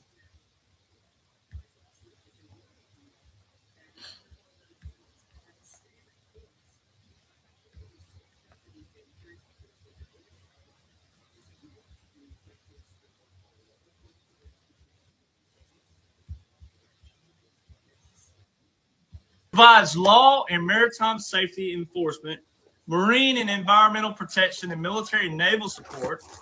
Part of the Department of Homeland Security during peacetime, the Coast Guard operates under the Navy during times of war. Now, most of you, a lot of Americans have this misperception of war. My father and I had this conversation the other evening, And a lot of veterans seem to take it as a threat or also as an insult of their resume and things of that nature when it comes to their experiences.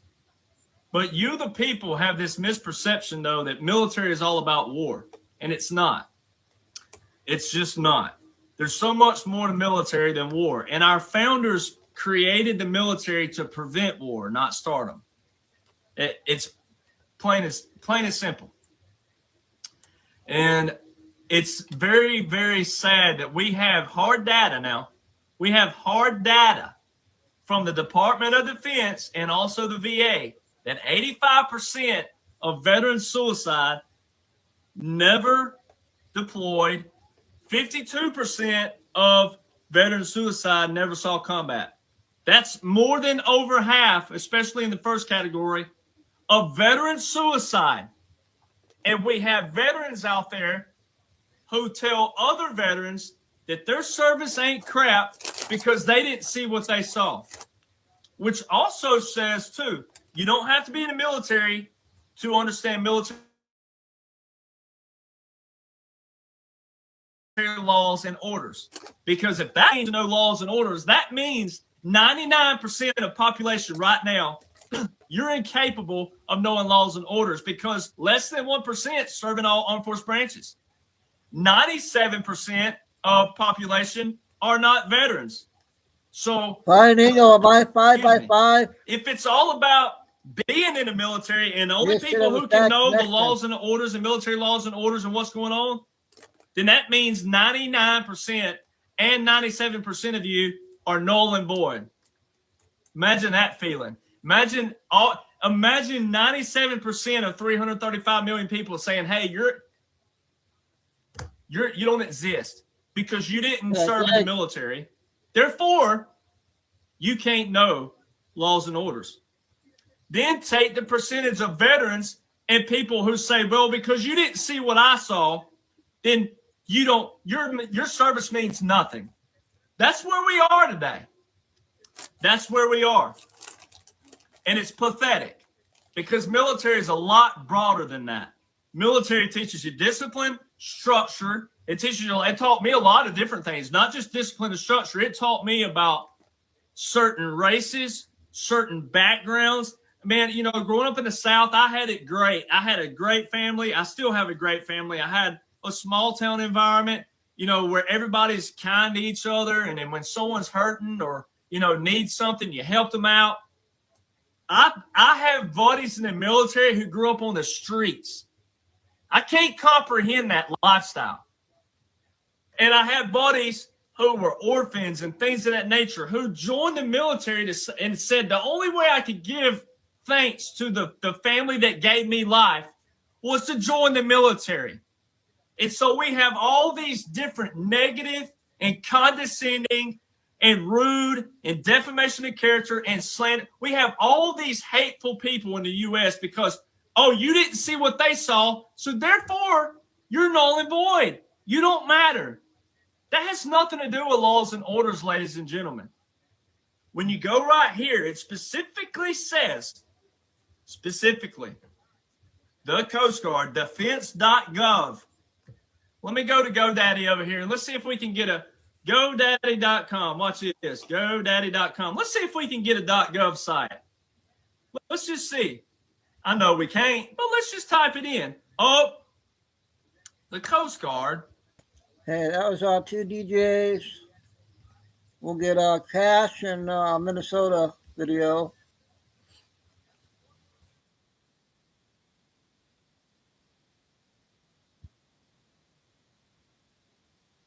And technology works.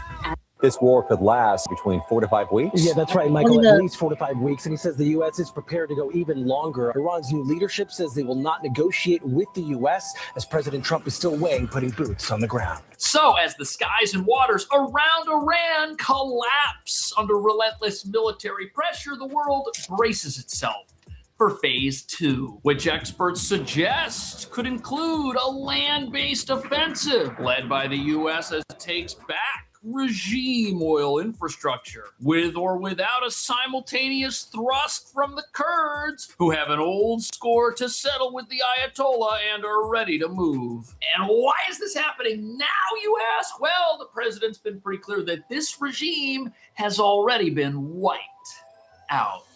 Today, more explosions and smoke could be heard and seen across Tehran as the Trump administration promising the next phase of attacks will be even more punishing. We didn't start this war, but under President Trump, we are finishing it. Their war on Americans has become our retribution against their Ayatollah. It is the centerpiece of Iran's oil industry. Karg Island is a small but vital strip of land for the Iranian regime. Around 90% of its crude oil exports pass through here. The loaded ships then return south through the Strait of Hormuz. Karg Island is Tehran's gateway to the world economy.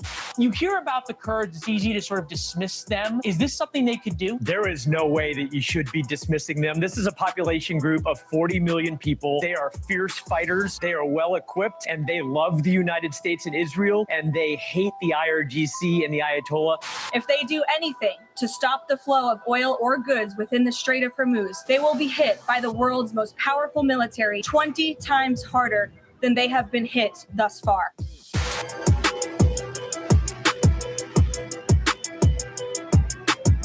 So all eyes are watching this tiny little island off the coast of Iran where their oil empire connects to the rest of the world. And while there's talk of an invasion, what nobody's talking about is that to control this money-making machine that has kept this regime alive for decades, you don't actually need U.S. troops on the ground. And while the world spins in circles trying to figure out if forces from the Kurds or Israel may push into Iran independently while trying to contemplate President Trump's next move, it's becoming increasingly clear that the wealth of this country is precariously situated on a tiny little rock floating in the water, which, if occupied, determines the outcome of this entire campaign and could drastically change the world, because 90% of Iran's illegal sanctioned oil passes through this on its way to countries like China, who've acted as a life support system for the despots running Iran. And while this lifeline could be bombed into oblivion by the U.S. in about 30 seconds, doing that eliminates any chance the Iranian people generate their own wealth in the near future and rebuild their country as a free society that benefits those who inhabit it, which brings us to the real reason people are talking about an invasion. If you've got all this expensive oil infrastructure and you want to protect it, how do you gain control of it without putting someone there to run everything? Well, as you're about to see, the U.S. has plans and options in place to peacefully take back this island as well as everything else the country relies on. And there are plans in place to do this that don't involve U.S. soldiers flying the stars and stripes. And those plans begin with one little island that everybody is now focused on. It is the centerpiece of Iran's oil industry. Located some 25 kilometers or 15 miles off the shore of mainland Iran, Karg Island is a small but vital strip of land for the Iranian regime. Around 90% of its crude oil exports pass through here. Arriving by pipeline, the oil is then loaded onto tankers docked on the island, which, thanks to its deeper waters, serves as an accessible port. The loaded ships then return south through the Strait of Hormuz, which is less than 500 kilometers away. Karg Island is Tehran's gateway to the world economy. Currently, some 7 million barrels of black gold or crude oil pass through here every day. Much of it. So this little island, think of it as the spout on the edge of your home that lets you water your entire lawn. All the oil passes through there to get everywhere else, and most of it goes to China. And some of it was going to Cuba. Iran was watering the regimes of the world, keeping them all afloat, but now that's not gonna happen anymore. But here's the thing, if the US were to surround this little island and cut the regime off from it, nobody really knows what would happen next. At least that's what the naysayers like to tell us, because while Iran's drone and missile capability has been virtually obliterated, there is still the remote chance that the regime could launch some sort of desperation strike, going scorched earth on their own infrastructure just to make sure it doesn't make anybody else happy in the near future. And this regime has shown that indiscriminate retaliation is all they're really capable of now, as they fire missiles into population centers, not just in Israel, but also in neighboring countries like Saudi Arabia. So what are we going to do about this little island? That it is within striking distance of one of Iran's most efficient weapons of war. Shahed drones, depending on the model, have a theoretical max range of up to 2,500 kilometers. That's long enough to strike the strait from literally any part of the country, which is devastating when you consider the impact of a 100-pound warhead costing in the tens of thousands of dollars to manufacture, slamming into these hulking, lumbering targets worth potentially hundreds of millions.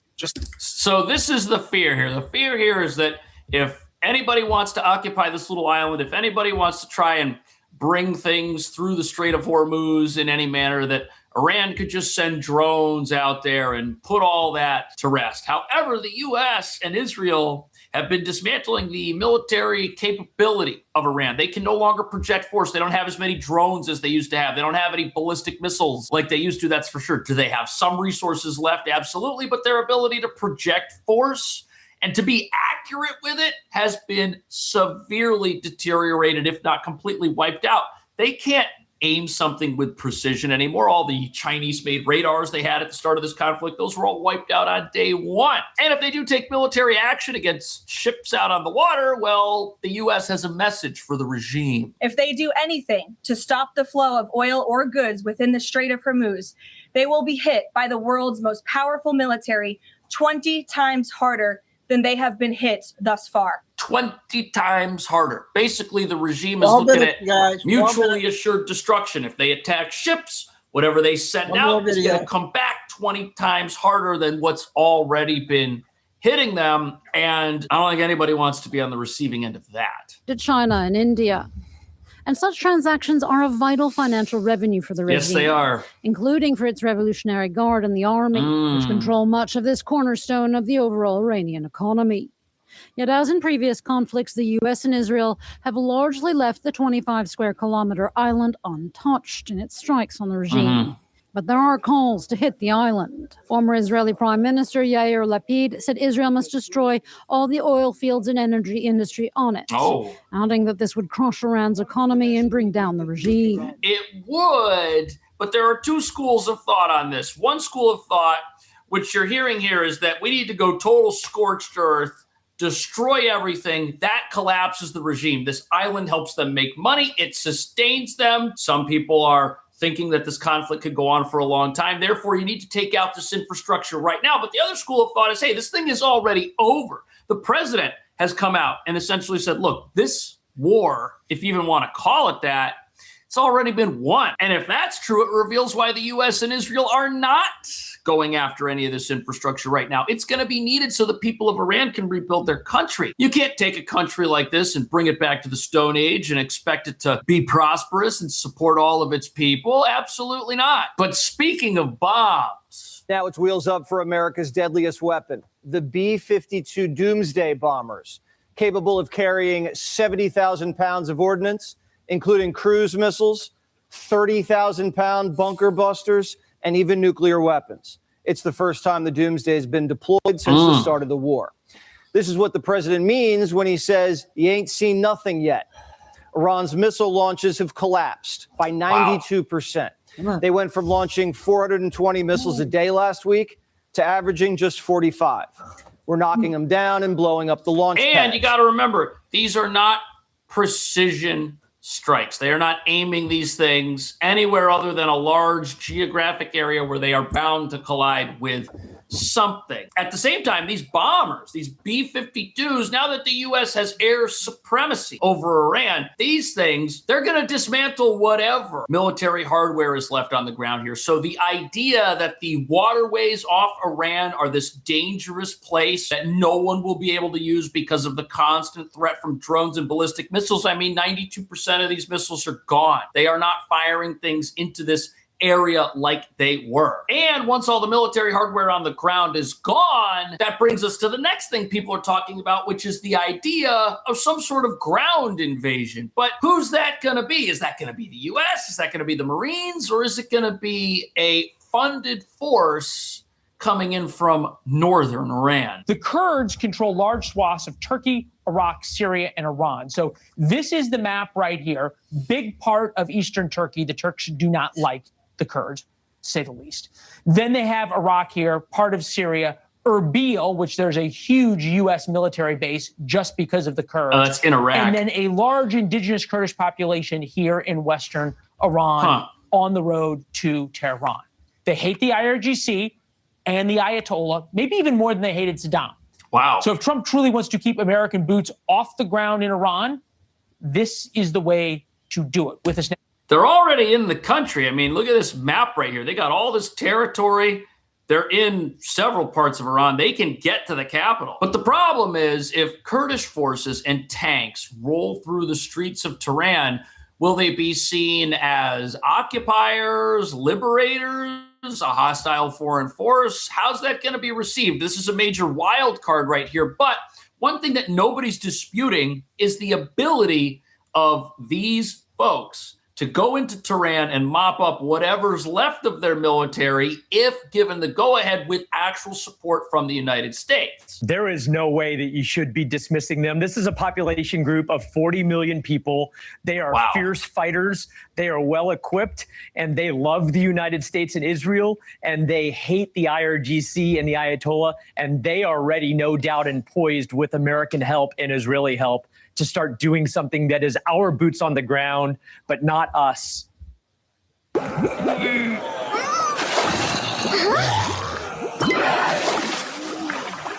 But them. Okay, so you think about how this looks from a map perspective. You have the Israelis who can provide close air support. They're now going after the Iranian internal security services. You have the U.S. base in Erbil. What does that mean for a Kurdish force going into Iran? Leland, I would call this the Syrian analog, where you have an opposition force in a position of a sanctuary that's well equipped, that's well trained, and they start to radiate out towards the capital. The benefit that they will have is they've got air cover by the Israelis and the United States. So now you get the benefits of air and the benefits of the ground combined, and that makes it a potent force. Okay. It sounds like this coalition force that they're discussing here between three nations, the U.S., Israel, and then the Kurds. It sounds like people believe this will play some role in the conflict as it wraps up, because they don't like the regime in Iran. Nobody likes the regime in Iran. The whole goal of this operation is to get rid of this regime that has attacked Israel, it's attacked its neighbors, it was planning on attacking the United States. And while the regime realigns itself behind a new leader who has not exactly been the most visible, you've got to wonder what this resistance movement is going to look like if the Kurds, under the cover of Israeli and U.S. air power, start pushing towards the capital. What are the military assets in Iran going to do? What are their boots on the ground going to do when they're faced with a force they can't compete with? Are they finally going to go about obeying the unconditional surrender mandate the president has given them, which will give them amnesty? So villages with Kurdish population, Tehran is here. There's a big Kurdish population out here. They're cut off.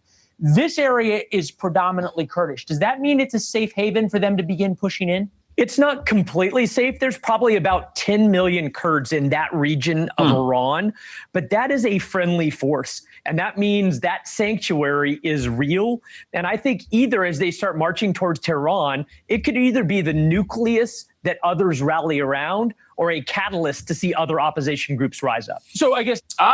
other opposition groups. Did you hear that right there? That's a very important statement. Who are these other opposition groups? I mean, that would be the people of Iran who have been protesting to take back their country for the last 2 months and have not had the support they need to actually stand up to the despots running their country who have control of the military. This could be a total game changer for that situation, and it could accomplish the goal that many people have come out and said that the United States should try to do by arming the protesters somehow. But you can't really do that while the country is fully occupied. However, if another force starts pushing in, they don't like the regime, they ally with other opposition groups, within the regime who are trying to take it down. This is how that could end up happening. The IRGC and the Baji militia, it allows for uprisings in other parts of Iran. This brings up the important point, though. You've got Persians, you've got Kurds in Iran. Do they all rally around one group? So I doubt that the Kurds end up being the nucleus, but they certainly, the Iranians, have to honor the threat, which means they've got to send forces. They're already hitting, evidently. The regime, absolutely. And, you know, the benefit by having ground and air forces is, in order to fight a ground force, you need to consolidate, which makes it an easy target for an air force. And so very important statement right here. Let's say there's an army marching towards Tehran. Well, how do you block that army? You got to put your own army in its way, and then air power can come in and get that army out of the way. Which means that if this happens, it's going to draw out the remaining forces of the regime. This means there will be no insurgency because the regime cannot allow their country to be occupied. Remember, how do they stay alive? They need money from China, which comes from their illegal sanctioned oil that they ship to China. 90% of it ends up in China. So if they can't make money because they don't control their country, the whole thing implodes and it's over. The perfect thing for a pilot to take out from the air. Which if the Israelis and the Americans have air superiority over Iran, makes that quite easy. No, that's exactly right. And I have no doubt that we have been training in this mission with them, that the Starlinks... Big CIA base in Erbil.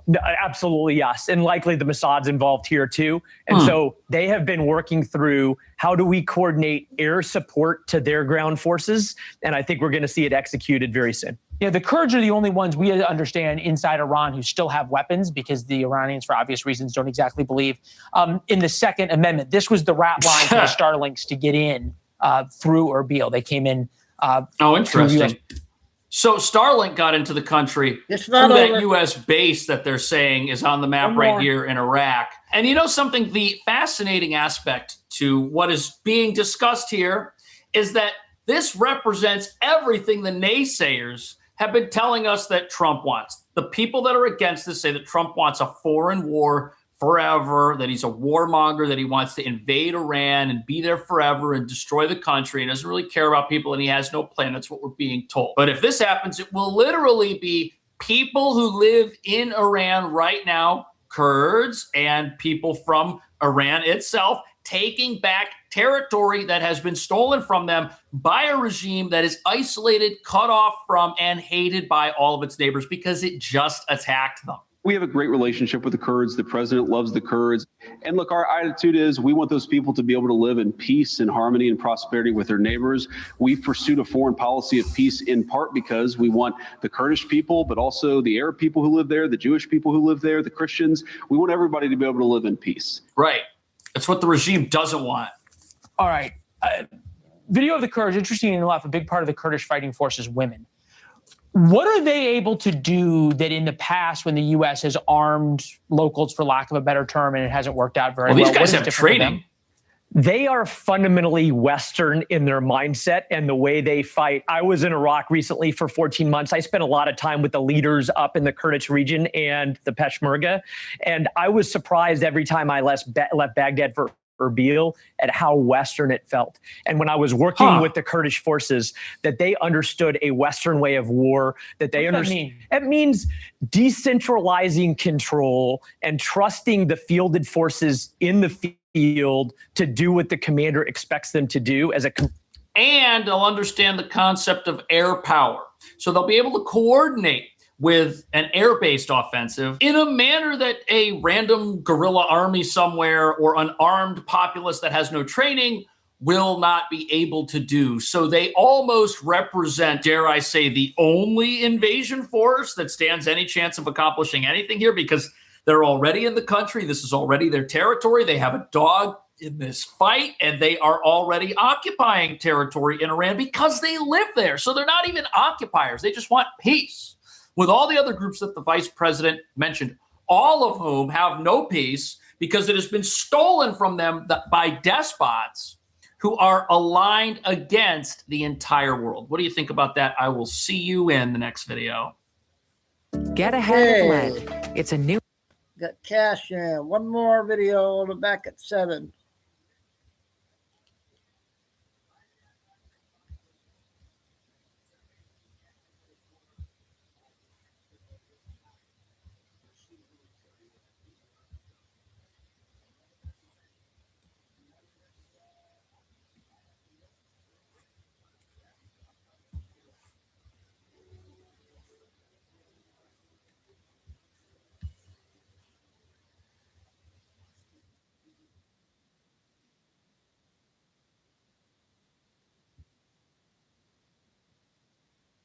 CNN has learned that about 1,000 additional Customs and Border Protection agents are set to deploy to Minneapolis. At 4:12 a.m., Minneapolis lay in silence. The streets were empty. The lights were off. Snow pressed against the curbs like a heavy, suffocating blanket. Then, without a single siren or warning, federal vehicles moved in.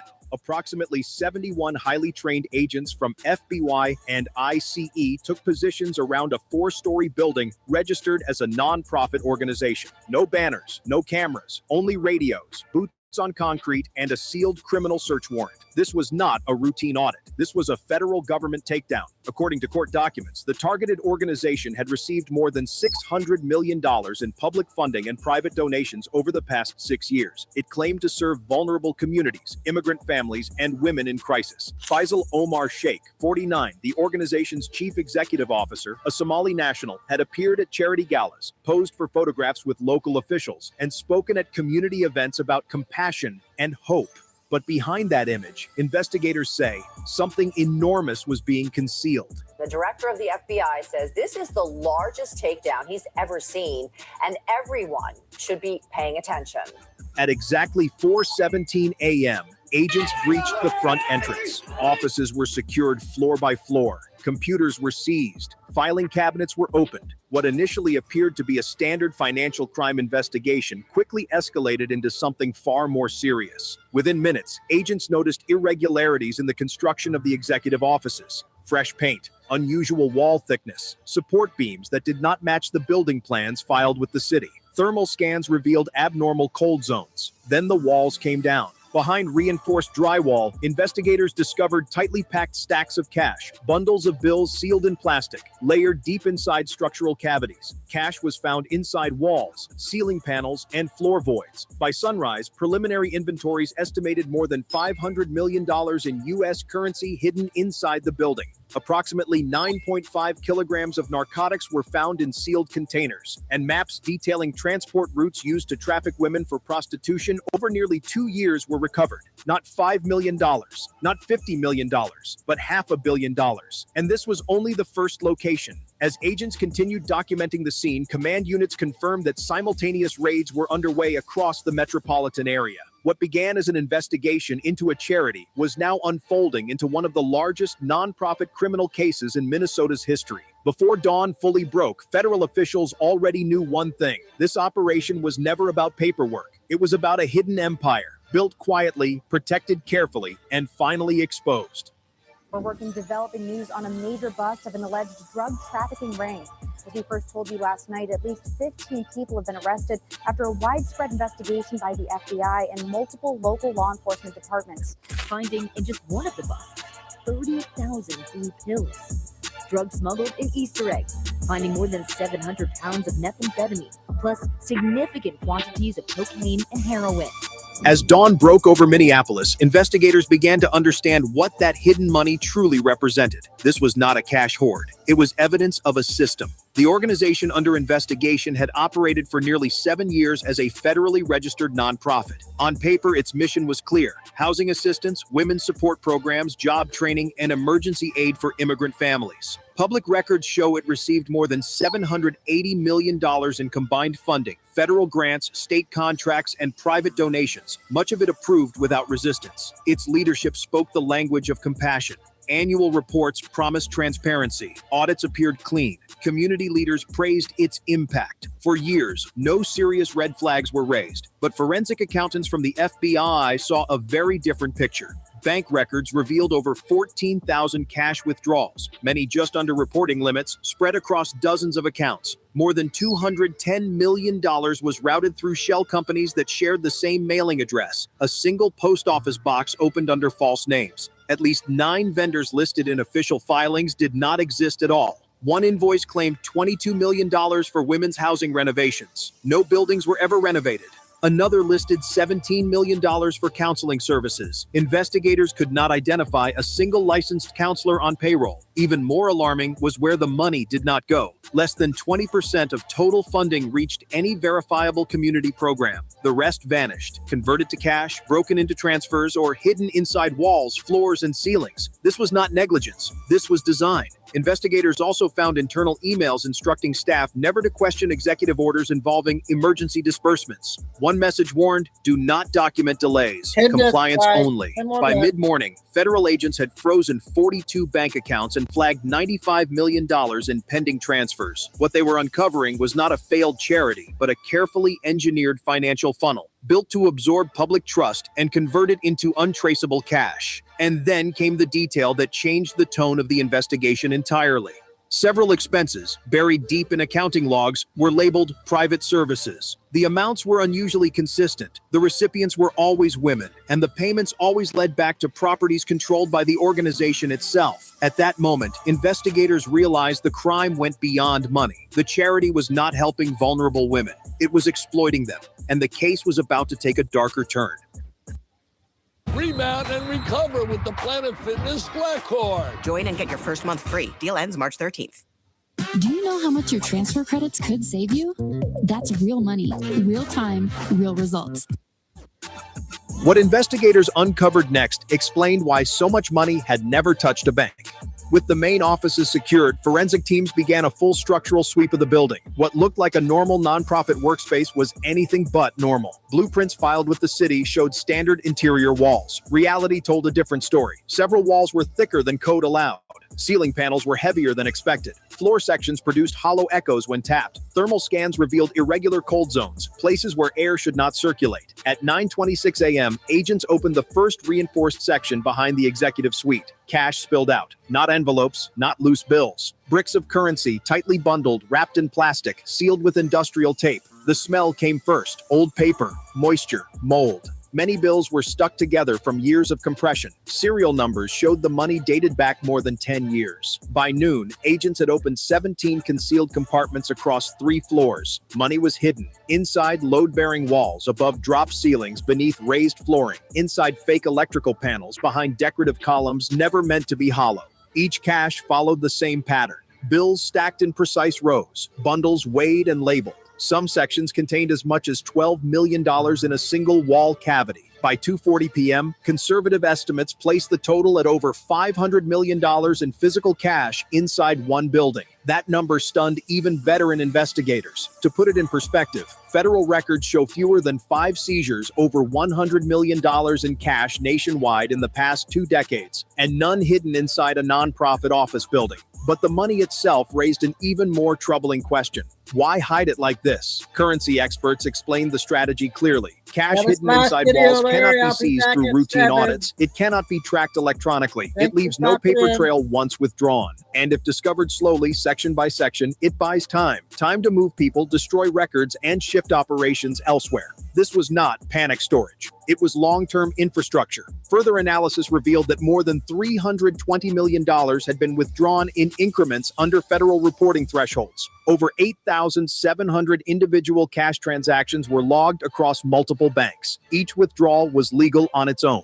Together, they formed a deliberate pattern. Agents also found emergency exit routes built into the structure. False panels leading to stairwells, secondary corridors never listed on occupancy permits. This building had been modified to protect money, not people. By late afternoon, command units confirmed something critical. The walls were not hiding profits. They were hiding control. This organization had converted trust into cash, cash into power, and power into silence. Every dollar sealed behind drywall represented a decision to evade oversight, bypass law enforcement, and operate beyond the reach of normal society. And as investigators sealed off the final compartments, one conclusion became unavoidable. This building was never meant to serve the public. It was built to protect a secret, and that secret was about to expose far more than money. Hey guys, is your tire pressure light stuck on even when your tires are fine? I had the same headache until I found this little... By late afternoon, investigators understood that the hidden cash was only part of the crime. The deeper offense was human. While analysts cataloged money from the walls, a separate task force reviewed internal expense logs flagged. The entries were vague: private services, temporary housing, emergency support. The amounts, however, were precise and repeated with unsettling regularity. Within 48 hours, federal agents identified 27 women tied directly to those payments. They were not employees. They were not clients. They were victims. Records showed the organization leased 11 apartments across Minneapolis and neighboring suburbs, all registered under charitable subsidiaries. On paper, the units were listed as transitional housing for women in crisis. In reality, investigators found controlled access, surveillance cameras facing inward, and strict movement schedules enforced through financial dependency. According to sworn statements, many of the women were immigrants without stable legal status, recruited through promises of work, housing, or help with paperwork. Once inside the system, those promises disappeared. Rent, food, transportation, even phone access were deducted from supposed earnings, keeping the women trapped in permanent debt. Financial logs revealed the scale. Over $41 million was generated from forced commercial sex activities over 4 years, laundered through the same nonprofit accounts used for donations. Each woman was assigned a numerical code, not a name. Weekly revenue targets ranged from $12,000 to $18,000 per person, depending on location. Failure to meet quotas resulted in threats of eviction, exposure to immigration authorities, or loss of basic necessities. This was not informal exploitation. It was organized control. Agents executing search warrants found appointment schedules synced to encrypted phones, transportation routes coordinated by drivers paid in cash, and strict rules prohibiting contact with outsiders. In several units, windows had been modified to prevent opening. Doors locked automatically from the outside. Medical records recovered from seized devices showed that 19 of the 27 women had sought treatment for untreated injuries or infections, but were instructed never to speak to doctors alone. In one case, a woman had been moved 5 times in 8 months to prevent neighbors from noticing patterns. The cruelty was quiet, systematic, hidden behind paperwork and polite language. By the time interviews concluded, investigators confirmed that the nonprofit's leadership had full knowledge of the operation. Internal messages referenced the women as revenue assets. One note warned managers to rotate locations every 90 days to reduce exposure. For agents on the scene, the shift was unmistakable. This case was no longer about fraud. It was about human trafficking, carried out under the protection of a respected organization. When the women were removed from the properties, many arrived with nothing. No identification, no savings, no family contacts. Some had been inside the system for more than 3 years. As night fell over Minneapolis, one truth settled heavily over the investigation. The walls had hidden money, but the real crime had been hiding in plain sight, and the final reckoning was still ahead. By nightfall, the operation had reached its final phase. Federal prosecutors moved quickly. Based on evidence seized from the building, the apartments, and financial records, authorities filed more than 40 felony charges within the first 72 hours. The CEO of the nonprofit was taken into custody without incident, escorted from a federal holding facility under armed guard. The charges were severe. They included money laundering, wire fraud, human trafficking, forced prostitution, tax evasion, and conspiracy to operate a criminal enterprise. Prosecutors confirmed that the potential sentence, if convictions are secured, could exceed 120 years in federal prison. At the same time, the FBI and ICE announced the immediate seizure of assets tied to the organization. The numbers were staggering. $500 million in physical cash recovered from walls and floors, $96 million frozen across 38 bank accounts, 11 properties seized, including apartments used to control victims, 27 women formally identified as trafficking victims and placed under federal protection.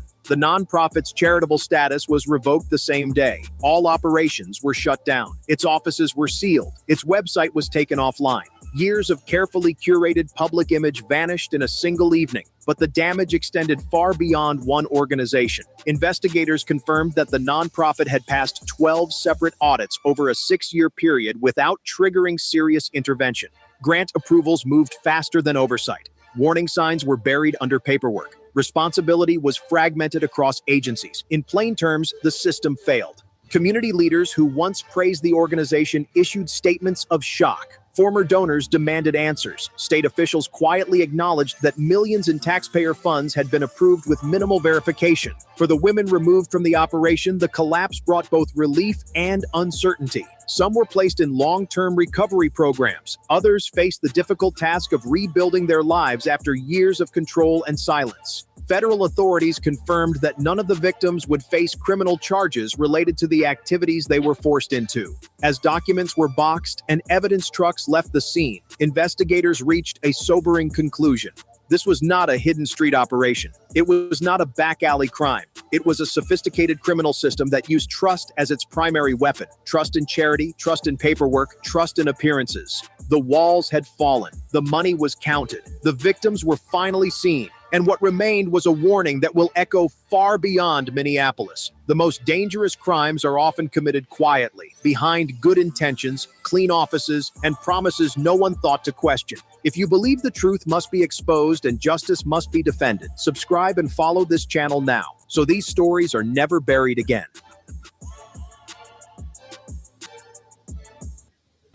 Okay, that was the Crimes Channel stories. We don't know what's true or not true anymore, Larry, I think.